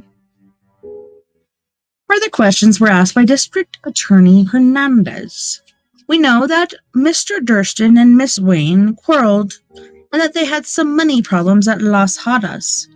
It is very expensive, and they didn't have enough money to check back in after they missed their flight, and the hotel was full besides. But we do know what they quarreled about, nor does anyone else who saw them. And another question that remains unanswered is, why did Mr. Durston take Mrs. Wayne's luggage to the airport before he left? That's because he didn't want her stuff left behind and the investigation to start from there. So he probably beat her ass in the hotel room, and then they went down to the beach to make up or something, and then he decided to drown her in the ocean. And another question that remains unanswered is, why did Mr. Durston take... Yeah, I already said that. It would be more logical for him to leave it at the hotel in case she returned. Exactly. But he knew she wouldn't, so he took it there and was like, well, she'll come for it, when she comes to take her flight. There are a lot of, or shall I say, personal items a lady needs for everyday use in the luggage we picked up at the airport.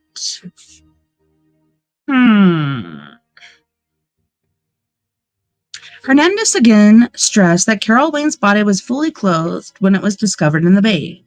This arouses my suspicions, immediate suspicions, about the nature of the death. Even if she was upset and unhappy, I do not think it likely, continued Hernandez, that she would kill herself by drowning. In my experience, it's a method that's rarely used, even by the most deranged or unbalanced person. And I have seen movies where people just walk into the ocean and unalive themselves. But it takes a lot of guts and balls and stuff like that in order to do that, because you have to weigh yourself down with rocks. You have to keep yourself under the water, and you when you're losing oxygen, you have that thing where you want to pop up above the water. But to me, that's one of the worst ways to die, especially falling from heights. I had a reoccurring dream when I was a kid, and I think it was a past life thing, but I fell from a skyscraper, and I believe it was in New York, but I fell, and every night I'd have this dream. And the more I fell, the closer and closer I got to that crack in the sidewalk. It was the worst freaking nightmare ever. In an autopsy, it was estimated that Carol Wayne had been dead about 36 to 48 hours when she was discovered. The authorities could not understand how she drowned. Initial tests found no traces of alcohol or drugs in her blood, and that's weird because she was using coke quite a bit, and she was drinking, I think, to counteract the high effect of coke. So it's pretty interesting that she didn't have anything in her body, and they said she went there to dry out so she could do this new show and get her new income going. Pretty intriguing that she didn't have anything in her system, nothing.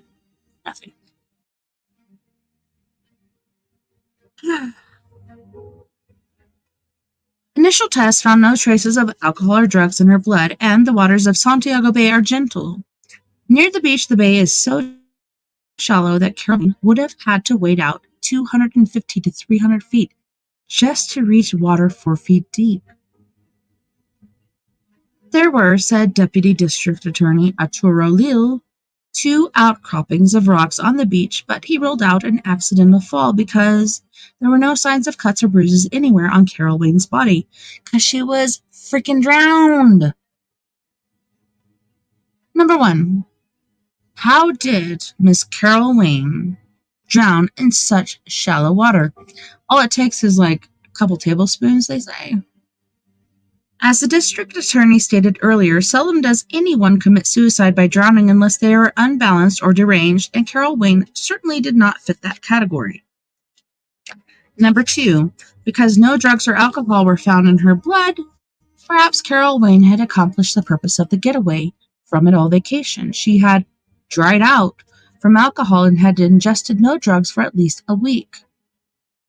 She's doing what she needs to do to get clean so she can go back to working and making money. She loved entertaining.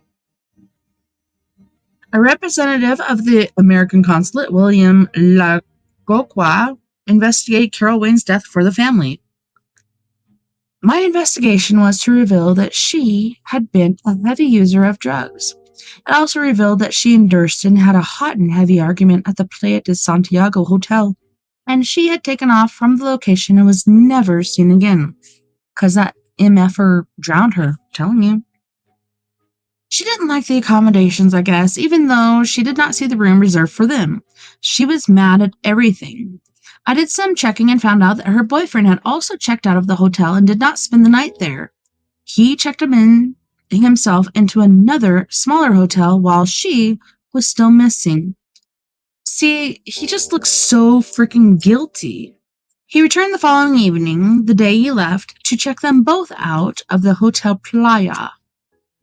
He took her luggage to the airport with him and told the airline clerks she will pick it up in the morning. With that, said Lekokwa, Burston took off for Los Angeles. I understand he never even bothered to file a missing persons report with the local police. This would have to be the correct thing to do. In reopening their files in 1990, the official conclusion of the Manzanillo police was that it was an accidental death for want of any other evidence to the contrary.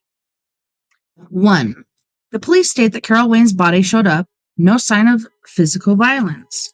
It's probably because he was just holding her head down into the water. Hey, what's up, Adrian? It was nice hanging out with you last night. Number 2, there was no evidence that it was a homicide, although the situation was rather unusual. I must say so myself. Very unusual. 3, could Carol Wayne have had her head held underwater until her lungs were full and she drowned? That's what I'm saying. So there's no signs of bruising like anywhere else on the body, but he held her head underwater until she drowned. That's why, there's these different reefs that she could have gone out on and she could have fallen and gotten cut or scraped up, but she didn't. So yeah, she was found yucky and bloated in the water days after by a freaking fisherman because this MFer got upset because they left this one hotel, went to another. This was not up to her standards. And she left in the hissy, and he followed her to the beach and held her head under the water and drowned this poor lady. I'm telling you, this is what happened. Number 4, the Manzanillo police studiously avoided that question in their report. Oh, why? Did you get paid off? I don't know. This guy's a crook. Number 5, the best theory the police could come up with is that after leaving the Hotel Playa, I want to call it Playa, she went walking along some slippery rocks and accidentally fell into the water. Very strange story indeed, dude. How could Carol Wayne, who could not swim and never liked to be near water, drown in a calm, shallow bay? Because she was moited. This was a tragically ironic demise, especially considering the cliched joke she inspired around the Tonight Show. With that chest, this lady will never drown because, those things will keep her afloat. Unfortunately, she did drown. However, in the police summation, the possible cause of Carol Wayne's death, slipping off some rocks into the bay, they conveniently overlooked the fact that there were no bruises or other marks of the fall on Carol's body when it was discovered.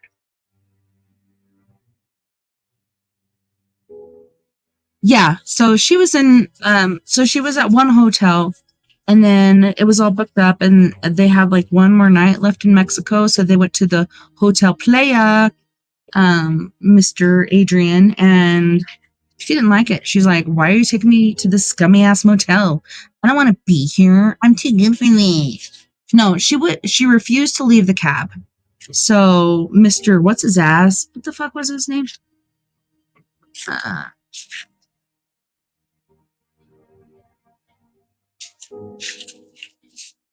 Hold on, I got it. Where'd it go?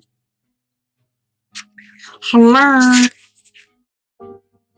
Durston. So Mr. Durston went, put their shit in their room, went back to the car. Supposedly, she was gone, but maybe he's like, hey, let's calm down. Let's go take a walk down to the beach. And then he's like, die, bitch, die. That's what I see happening. Like, he killed her. And then he went back to the hotel room. Then he went and rented another hotel room. Why would you do that?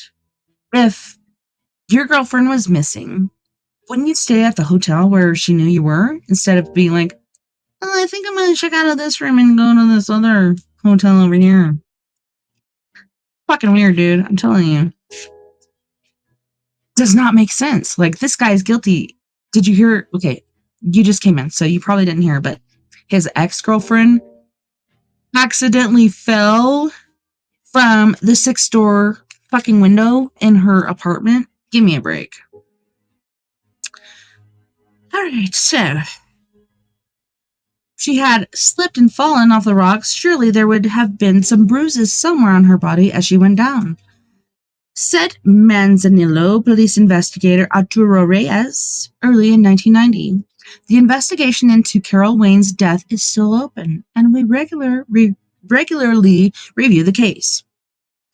Unfortunately, the man we would most like to question, Mr. Durson, will probably never return to Manzanillo, so that we may ask him several questions to help clear up the case. Another Hollywood-connected unsolved mystery. Definitely. The American consulate official who investigated the case thoroughly agrees. Unsolved, certainly, but I don't think it was a drowning. A drowning, yes, of course, but there's a bit more to it than that. And I agree with that.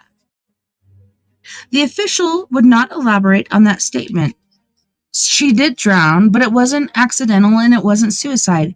Like I said, like, he held her head underwater. Like, that's the only way you can drown somebody without leaving marks, is to hold their head. Don't quote me on that, and don't use that scenario to kill somebody. But Mr. Pat McCormick, who wrote most of her lines as the matinee lady on The Tonight Show, lamented. Carol Wayne stood out as an original. I think we lost one. We lost a very valuable show business asset. That may be the case, but in any event, Carol Wayne's death will be just another of Hollywood's unsolved mysteries, of which no solution, and no definitive or positive solution at the very least, will ever be found. Just who is Edward Burston? And what is his background? This is a question asked many times in the past few years by the friends of Carol Wayne and the Manzanillo police. In October 1969, 20-year-old Diane Linkletter, daughter of famed TV host and advertising pitchman Art Linkletter, kids say the darndest things, leaped, fell, or somehow slipped to her death from a 6th-floor window of her apartment. Reports state there was LSD in her system. I'm telling you, Adrian and whoever else is listening on Twitch, this guy killed her, and then he killed this other chick, Miss Caroline. He's a freaking murderer, and he knows how to cover up his tracks. Yes, Travis Willier is amazing. Yeah, and that's a smart way. Like, sometimes there's bruises on the back of the neck or the shoulders or wherever you push when you're killing somebody. So far as I've read, when you do that, it leaves bruises, but not here on the scalp. Like, unless you shave their head, you can, like, at that point, see bruises. But who's going to shave a dead lady's head? They're going to be like, oh, body looks fine. Looks like she just walked into the ocean and unalived herself. You can't say the S word on YouTube or other places, but yeah, she just walked in the ocean and unalived herself. I don't freaking think so. She was so distraught about her hotel room. She wasn't even drunk or high on cocaine, and she just went and unalived herself in the freaking ocean. Freak! All these cover-ups in Hollywood, it just really upsets me.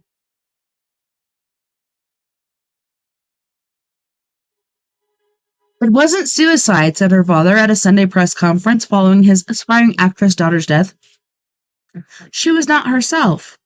She was moided by the people who manufacture and distribute LSD. Diane Linkletter was found on the sidewalk in front of the Shoreham Towers apartments in West Hollywood at 9 a.m. Saturday morning. October 4th, 1969, the police said. A young man who was with her grabbed for her as she lunged through a casement window. The young man was Edward Durston. Murderer. Man, that guy, dude, seriously. He's gonna find his judgment in the end. Like, yes, he might have gotten away with it in this lifetime, but I'm telling you, when he goes to heaven or wherever the heck he goes, he's gonna find his judgment. Like, it's gonna find him. Like, he might think he's escaped it because he's so brilliant and slippery, slimy, and, weird, but he's gonna find it in the end. That young man was Edward Durston. Diane Linkletter, 20, an aspiring actress model, died at County USC Medical Center following a stop at Hollywood Receiving Hospital. The doctors there said she was too badly hurt and needed more help than they could give her. Durston said he was too late to help her. Edward Durston was apparently also too late to help Carol Waynes, who was 16 years later in Manzanillo, Mexico. Too late. Dying. He drowned her. I know that's how it went. He told Sheriff's Lieutenant Norm Hamilton, since retired, that Diane had called him Friday night at his apartment. Durston lived a block away from Shoreham Towers and Horn Avenue, just off the Sunset Strip. He told Lieutenant Hamilton she was very upset. She was so upset. After talking to Durston, then a used car salesman, that explains everything, who hung around on the fringes of show business, Hamilton said he was convinced that Diane Linkletter had been in a despondent emotional state and that she was concerned with her identity and her career. She also complained that she could not be her own person. What? Durston also told sheriff's deputies that she had made cookies after he arrived at her apartment. She made you some cookies and then I'm going to jump out the window. Okay? Does that sound good? Let's do this. You ready? So enjoy your cookies where I go.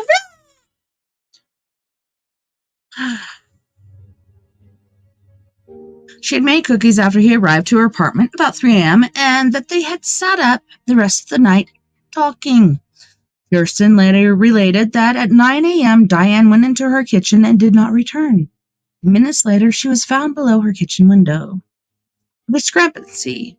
Earlier, police had told the press that Durston made a grab for her, grabbed the bell of her dress just as she went out the window. So, were you in the window?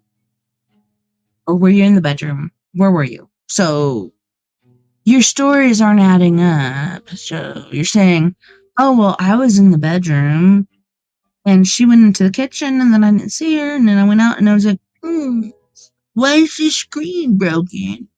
Where is she? Oh, no, he did it. He threw her out the window. This guy, what a douche. A discrepancy. Earlier, police had told the press that Durston made a grab for her. Already said that. So Lieutenant Hamilton pointed out that Diane Linkletter had to stand on an object. What he didn't say in order to reach the sill and plunge 65 feet to the sidewalk below. What? Ugh. Nobody wants to die like that. Like, I died like that in a past life. I don't want to do it again. I don't want to.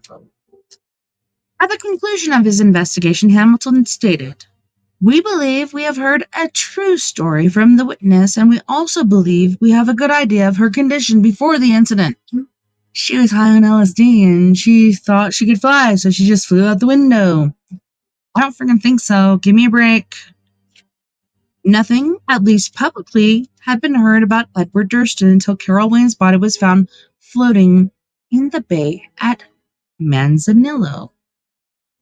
Telling you, Mr. Durston is an ugly motherfucker. So going on to the next chapter, Jennifer 2, and Death for One?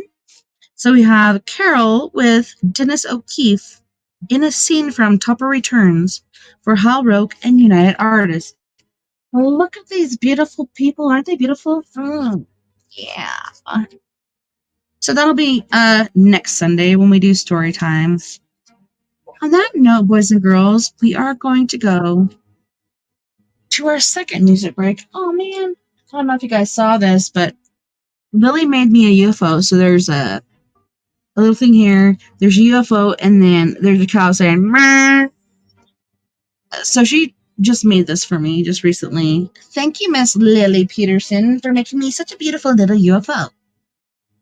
So, Adrian, you're going to be excited about this because on this break, we have Miss Mia Savage with her band Antidote for Savages with Not a Phase, Bury Me in Heaven, which is one of my favorite songs of her, Singing to Your Grave. It looks like there's one missing. I might have to add it as we go. But anywho's, you guys don't go anywhere. We'll be right back after this music break.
But love is fake. This love is fake.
Until I found you, I feel the same.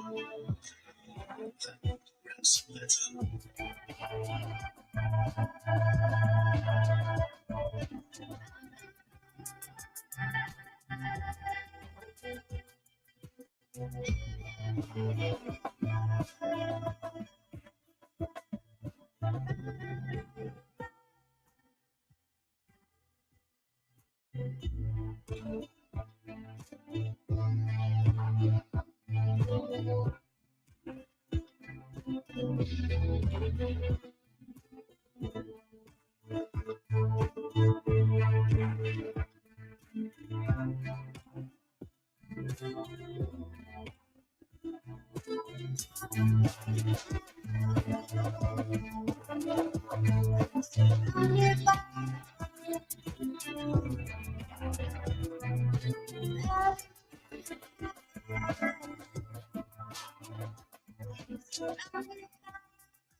Angel on my shoulder.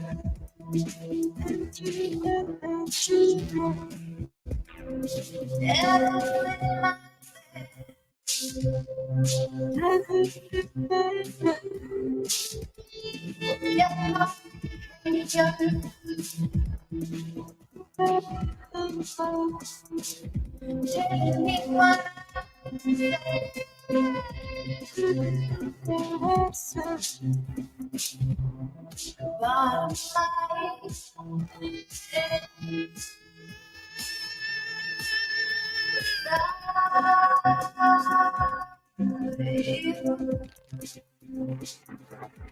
I'm torn and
Line. We'll kill the guys trying to tell us that they're not the humans running around. But it doesn't matter, because it's just a ride, and we can change it anyhow we want. It's all political choice. No record, no work, no job, no savings tonight. Just a choice right now between fear and love.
There's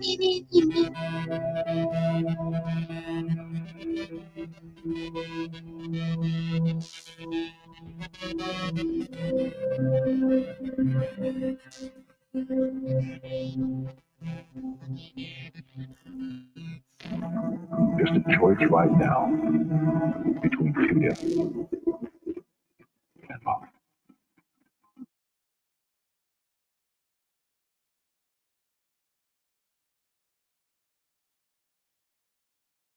I love Miss Mia Savage. I love Miss Mia Savage, and I totally miss her. Can't wait till she comes back from Phoenix, Arizona. She said she's coming back soon, so then I'll have my ghost hunting buddy. I was also talking to my friend Glow the other night. Sorry, my claw's coming unconnected. Anyways, I was like, man, I'm just dying to go ghost hunting. I don't want to do it alone because I know what can happen when you go alone, but that's a thing. So Glow's gonna be back soon, and Miss Mia is gonna be back soon. So I'm super excited for that.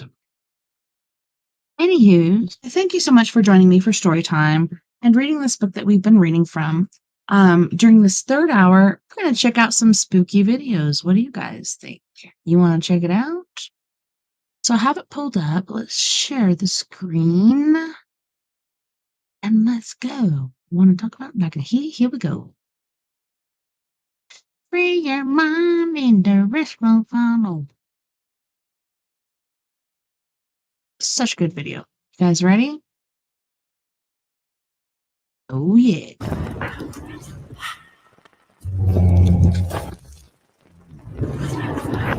Welcome to Fearsome Top 5. Today we're gonna take a look at 10 scary videos that may just prove that ghosts exist. Number 1. Number 1.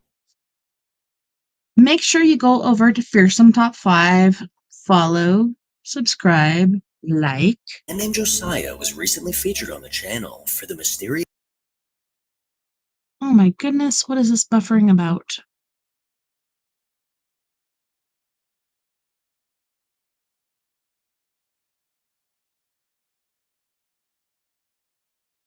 And a message. things happening in his house. Objects often appear to...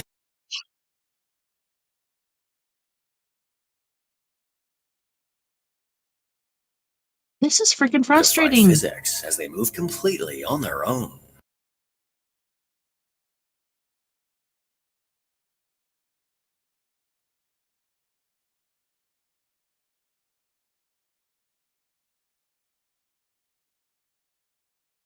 Just making sure nobody is downloading or...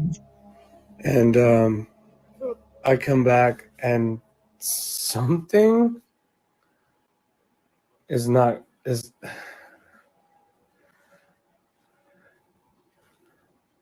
Say something, I'm giving up on you. Say something, I'm giving up on you. Oh shit. But anywhere I would have followed you. What the crack? Why is it buffering like this? Sorry, guys.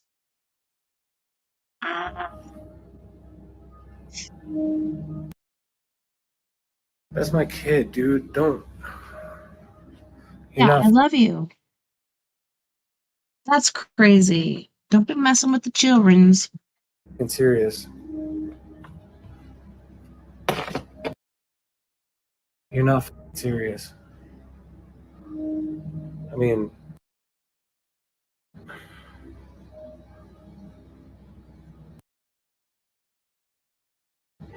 It's nothing...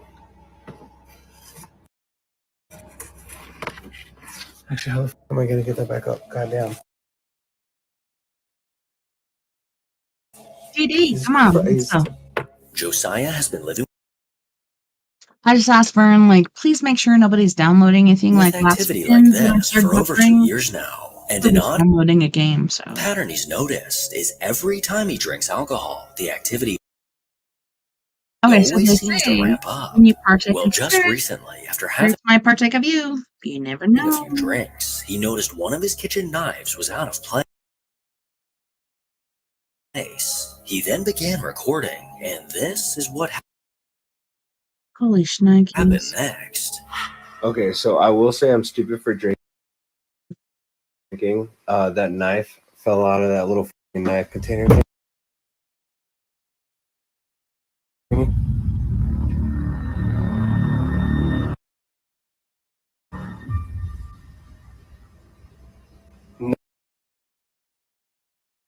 No. Alright, you guys. No. Suffering is super frustrating. Yeah, the one fell out into his bowl, the other one cleaned out into the floor. Are you gonna get your deposit This is back? all because, dude, this is getting dangerous, bro. You're gonna cut yourself. You need to be careful. No. Actually, what the f just happened? Right in front of my fucking face. Shit. Yeah. No.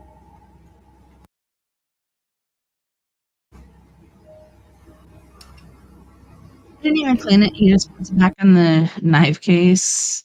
Okay. You want some fungus on your sandwich? It's a regular old There's nothing plugged into it. It's normal. knife container thingy. No, stop. I'm not even hungry anymore. While filling his counter, one of the knives came flying out of the block completely on its own.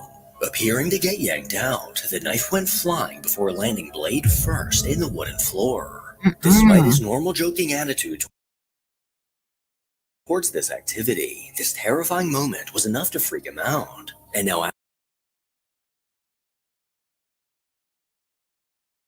Go, dude.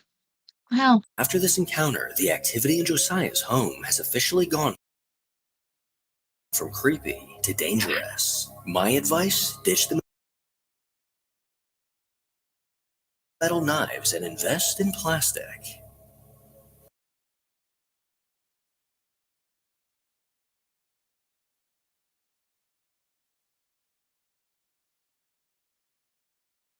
Number 2.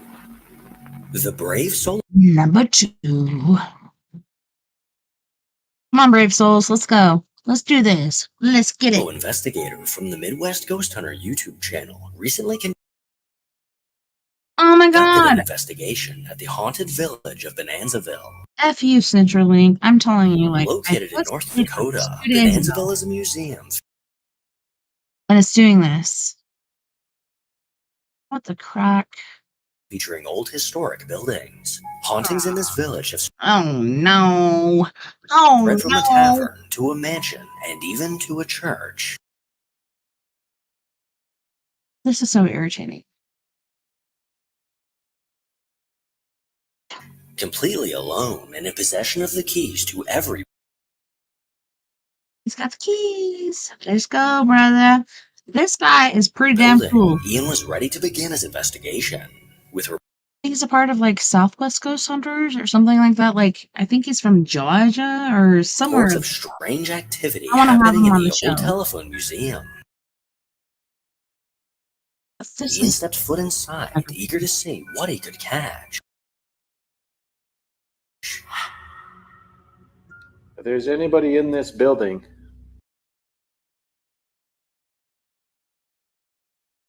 could you give me a sign of your presence?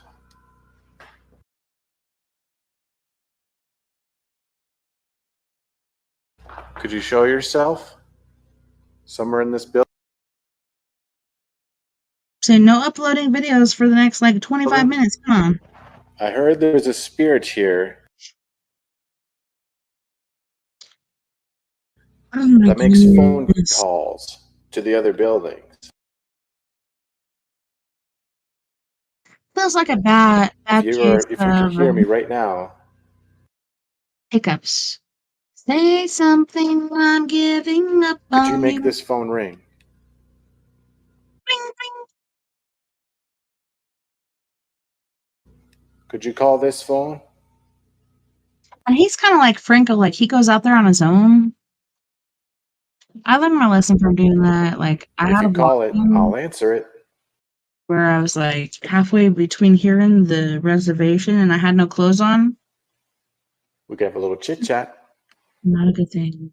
Let's have a little chit chat. Sounds are dead. They're not even on. I'm not even sure if you'd even be able to make calls right now. Could you move this?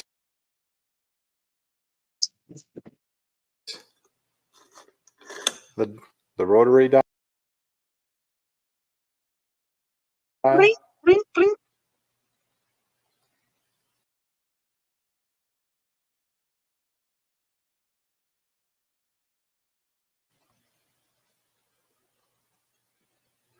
Hey there, I would have followed you. Yeah, that was freaky. Like, he's in Whoa, the what the telephone museum, and all of a sudden one of the phones starts ringing. None of these phones are plugged in. These phones are disconnected. Pretty crazy. I think this is going to take a bit of time. Seriously. Like, what the freaking hell? Mm.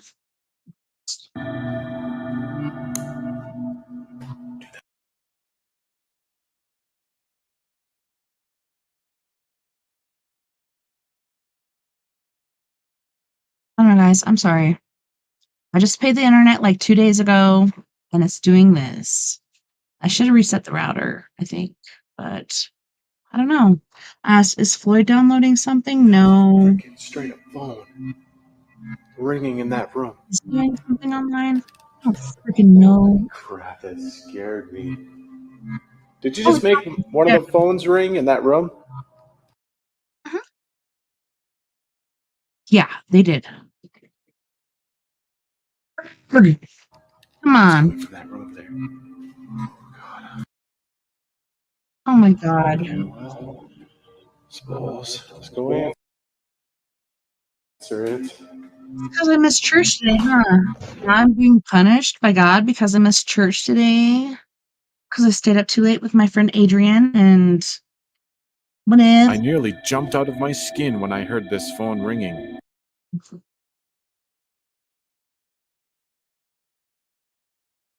These phones were no longer in service, leaving this occurrence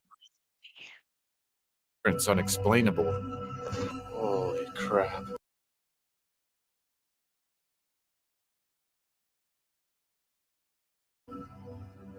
There's like multiple phones in here. I have no idea which one it was. If you made the phone ring, could you do it again? Oh my god. Making a hot dog with What phone was it? everything. I'm Sandler's mom. Was That it this wiener one? looks delicious. Come on. Oh, this is so frustrating. So, if we get a gap in time, it's because I asked Vern, please reset the internet box. Because I just paid that shit. Should be working correctly, Hello? but I didn't reset afterwards, Despite so every phone I don't fucking know. being unplugged and out of That's so freaking service, one of frustrating. I'm them sorry, began to guys. ring. This ghostly phone call startled Ian, and as he tried to Is get it more dry? evidence of this undead caller, it looks like he succeeded. Oh my gosh. Oh my god. Hello? This is so freaking Could you speak through frustrating. this phone? Who called that phone earlier? Put my voice recorder up to it.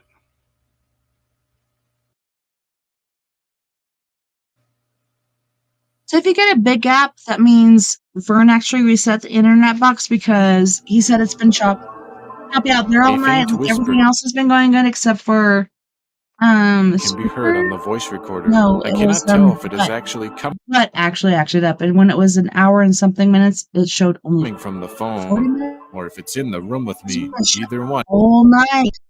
All night is an long, eerie all night. prospect.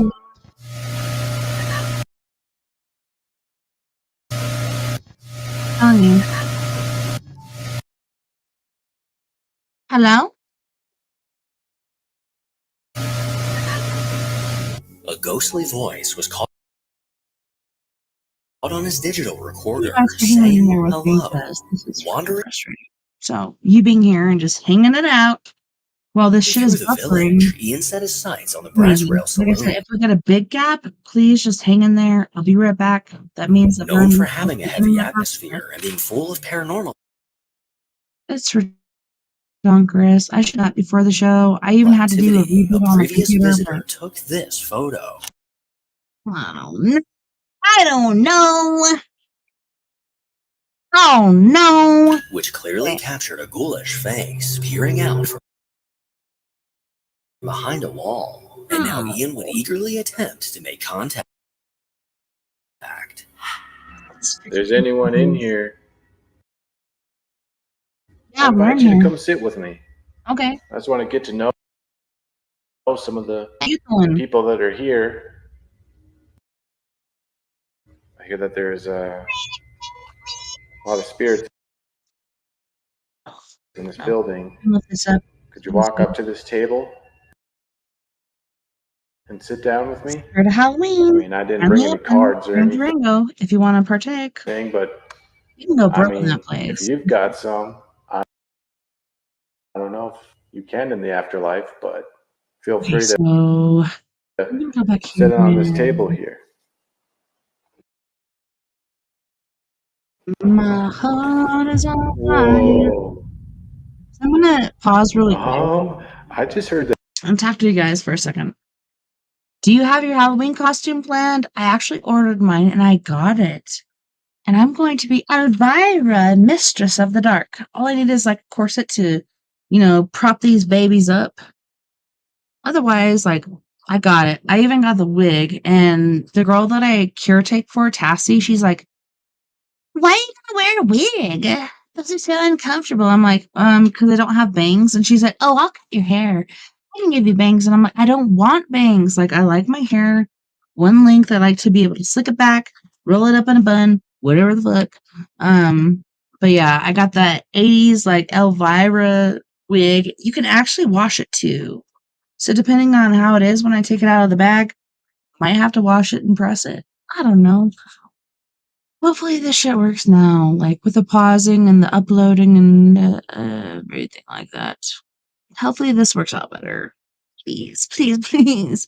Because this whole stopping and starting and stopping and starting, I'm so surprised you guys are still here because I would have jumped off. That's your move. Holy moly. Please, please. You can clearly hear the chair in front of me moving by itself. However, I unfortunately was shining my infrared light in the camera's view, He's still doing it. Why? inadvertently making the chair impossible to see. I did not capture the chair moving on my handheld camera either. However, I was about to document some of the most This is making me so mad. interesting communication I have ever received from a spirit. Mm-hmm. Please continue. Let's hear some more. Did you just sit down? Here, I've been sitting here for a while, I'll put this next to you. Okay. You closer. If you just sat down, could you touch that I'm green telling light? you, Century Stink. I wish I had Starlink Whoa. because What? I'd had more Oh faith my on that, God. except for Starlink was taking care of Ukraine, and then all of a sudden, when they're on the battlefield, as far as the sea goes, and they're Thank about to make you. an attack, then they cut the internet. And you say you're not a part of this war, but you just did something that was profound. I'm going to reach into your space here. I just want to feel My you. heart is on Oh, wow. fire, Elvira. Giddy up, bop, mow, Dude, it is dee. colder over here. Hi ho, silver. Did you touch that green light again? away. Damn. Dude, I'm telling you, this is Dude, so holy- frustrating. Citrulline does that. And, like, there's lagging, there's all this other I shit. am literally I sitting just next to a paid for this. freaking Like, I should have paid for it, then gone out and reset the box. ghost I'm like, right now. Are everything's you a gonna be male? okay. If you're a I'm telling you, if you Adrian, are a male, could you touch that Century light? Link is Century Stink. T-U. O-E-T Shane. Let's not Yes. use this. Whoa. I'd rather our link or something like that going on, because Would you like to play a game of I'm poker? getting so frustrated. I hope you guys aren't getting as frustrated as I am, like, watching this. Like, we're just partially through this freaking video. We're only 9 minutes Yes. and Oh man, I would love to play a game of into poker with this. you. Are you aware that this place is shut down? Oh, shit. It's no longer a saloon. Are you aware of that? Or am I wrong? There's more. Is this place still open? 20-something From more your minutes left. perspective, is this place still running? Yes. Wow. Wow, that is so interesting. This guy is so brave. I don't It's think interesting he can do that this. After I did for that him one it's investigation open, but alone yet he and I can got still possessed, interact with I'm me. like, That is, my mind is kind of blown right now. Can you see me right now? I'm scared. I can do it Yes. on myself. Wow. Do I look solid? I'm gonna tell you this right now, and this might sound strange, but I When can't maybe see the you. others You are where invisible to me. these All I people can were see living in is their house and these you different touching entities that came in, light. come Can to you find out see they me were dead. fully? And Am I you were like a the ghost, full and the other people were not. person Now that to me to was you? interesting. Yep. Are you still there? With an EMF meter on the table, it looks like something was incredibly responding to Ian's questions. And as he made his way upstairs to the hotel portion of the building, these ghostly responses continued. Mm-hmm. Whoa. Oh my god. It's okay. It's okay. I'm not gonna run. Did you just tap on that bed?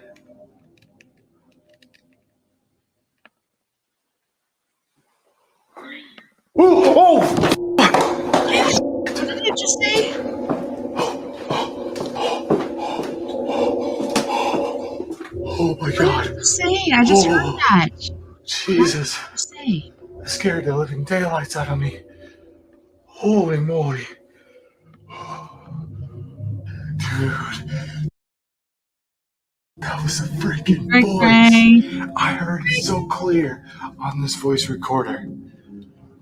Oh, this guy, dude, seriously. So there's Franco and there's, oh my gosh, where he did a thing where he's like the alone space, where he's going alone everywhere. This woman's And voice he was invited so different vivid, I was people almost from convinced different it was a groups real to go and person. do the Yet as alone you can see, challenge. I am the only one in this It old is so hotel. scary. And the girl that was in there, she's like super. Who are you? Just a few feet away from Ian, a disembodied voice came from the darkness. Like, get me out of And here. shortly after, he may have just Do caught it. who this voice belonged to. Wow. That was a heck of a string of activity. Jeez. That woman's voice was so clear on here. I still can't believe that. There's no doubt in my mind I was not alone in that room. And I'm not sure who that was. Man, I just feel like a cold breeze just passed me. Like right there on the back of your neck and your face. Did somebody just go in front of me here? That's just like a wicked chill I got there.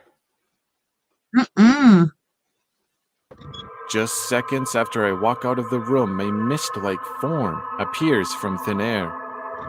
That's creepy AF. That comes right out of the bed. It's like, hello, I'm here. As the night continued, Ian ventured over to the Houston mansion. Built in 1881, this mansion was constructed by David Houston, along with his wife, Annie. Later in 1906, David would tragically pass away in this home, and now many people believe that his spirit, along with Annie's, linger inside their former residence. Ian began exploring the home when he received a very clear message. Hello?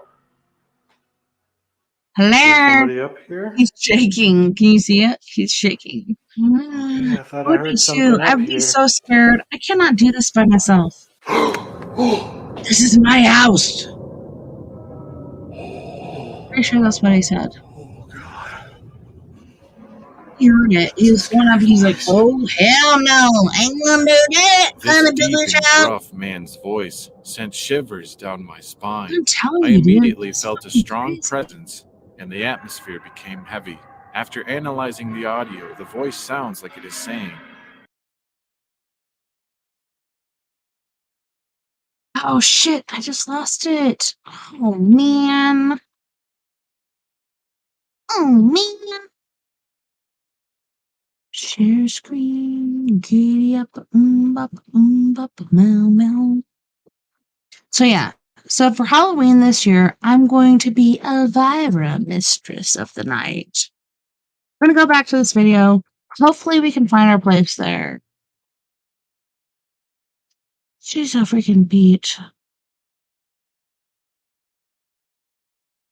Giddy up, bop, bop, meow, meow, giddy up. Knowing the internet has been a freaking a-hole. Hey, make sure you vote for me down here. That's the link. Please vote for me. As long as I'm in like the top 20, aka top 10, like right now I'm number 6, so I'm pretty safe. And I kind of neglected it for a day. Sure.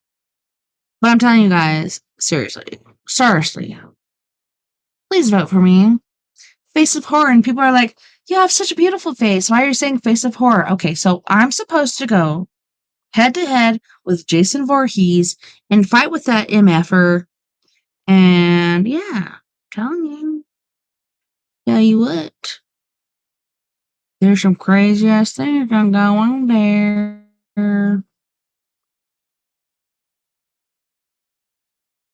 Alright, so I could continue this video, but at the same time, I'm trying to see, like, where the heck is it? Maybe it's down here further? I don't know, with all the buffering and everything, like, things are just not adding up. So I'm sorry. I love watching scary videos. Like, I'll either watch it or listen to it to go to sleep because that's what the F I need. I have insomnia, and if your browser has locked your screen, click the screen icon in your address bar to allow access. Then reload the page. Can you still see me? I'm here.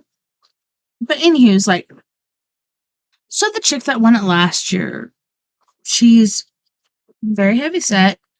She's cool. Like, she had all different kinds of costumes and stuff. Like, she's sitting there, she's reading a newspaper and getting these different pictures, and I'm like, man, I want to be like that bee because she was pretty cool. But yeah, one of the things I'm going to wear, I have to show you right now. If you're still there, I don't know if you are or not, but I'm unwrapping it. I got this from Claire's, and when I went to Spirit of Halloween, I saw the whole face dress, but this is the one I got from Claire's. For much cheaper, but look at this. Look at this beautiful thing.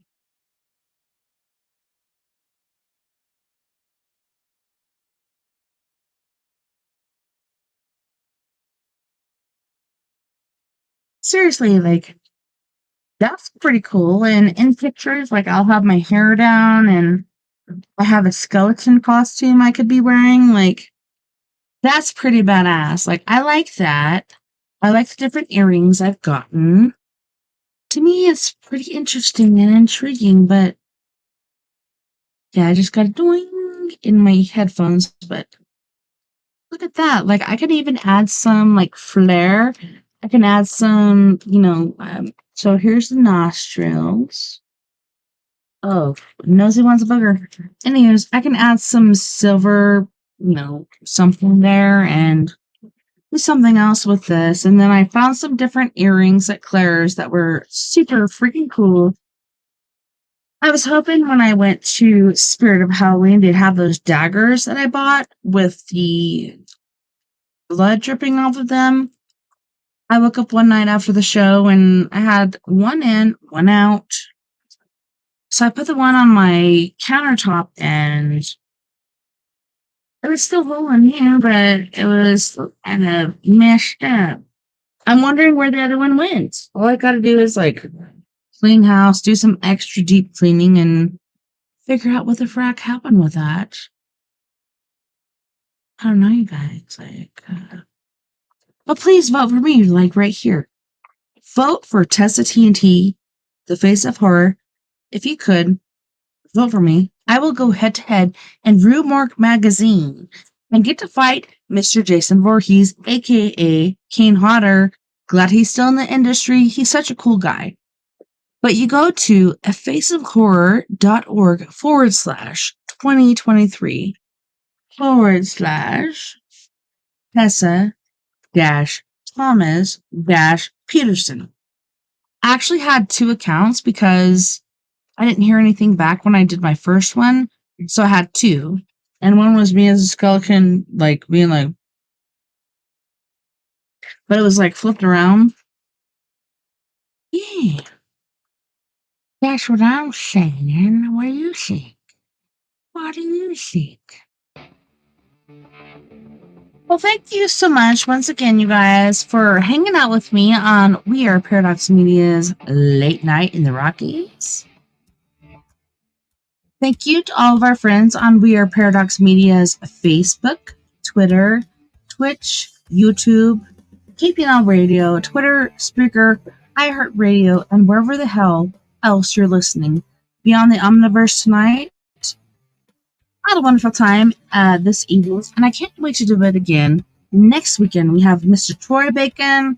He's going to have a message to share, and it's going to be a really, really awesome show. Just like on every Saturday, we have different guests. On Sundays, it's me, TessaTNT, doing story time. So please join me and please hang out with me. Thank you, Adrian. Thank you, whoever is out there on Twitch watching me. I don't know what your name is because you never communicate, but thank you so much for being there. Don't forget, we are all in this together. Together, we can make the world a little better. And together, my friends, we are Paradox Media, because without you, there is no us. Until next time, night-night, love and light. Have a wonderful rest of your week. I hope you don't work too hard because we're just hitting that grindstone super hard, aren't we? I will see you here back next time, same crazy place next week. Hope to see you soon. Night, love and light.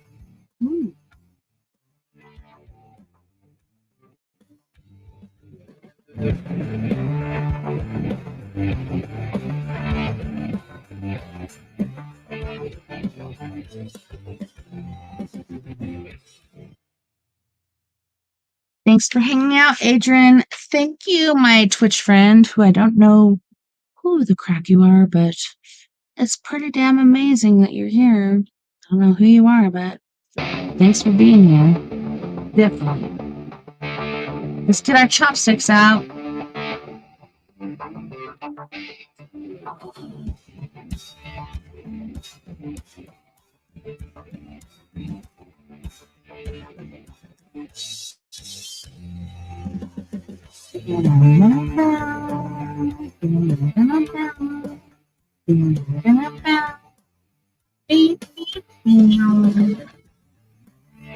Brown chicken, brown cow. Brown chicken, brown cow.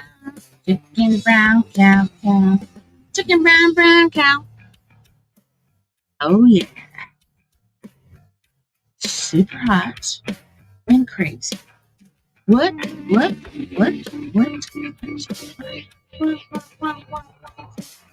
No, I'm being beamed up by a freaking up. That's crazy. But you know what? Now the government's committed to it. There's UFOs everywhere. All these mutilations, whether it's cow bodies or human bodies. Have you guys seen that? There's actually been human bodies that have been dissected and left to be found by other human beings. Man.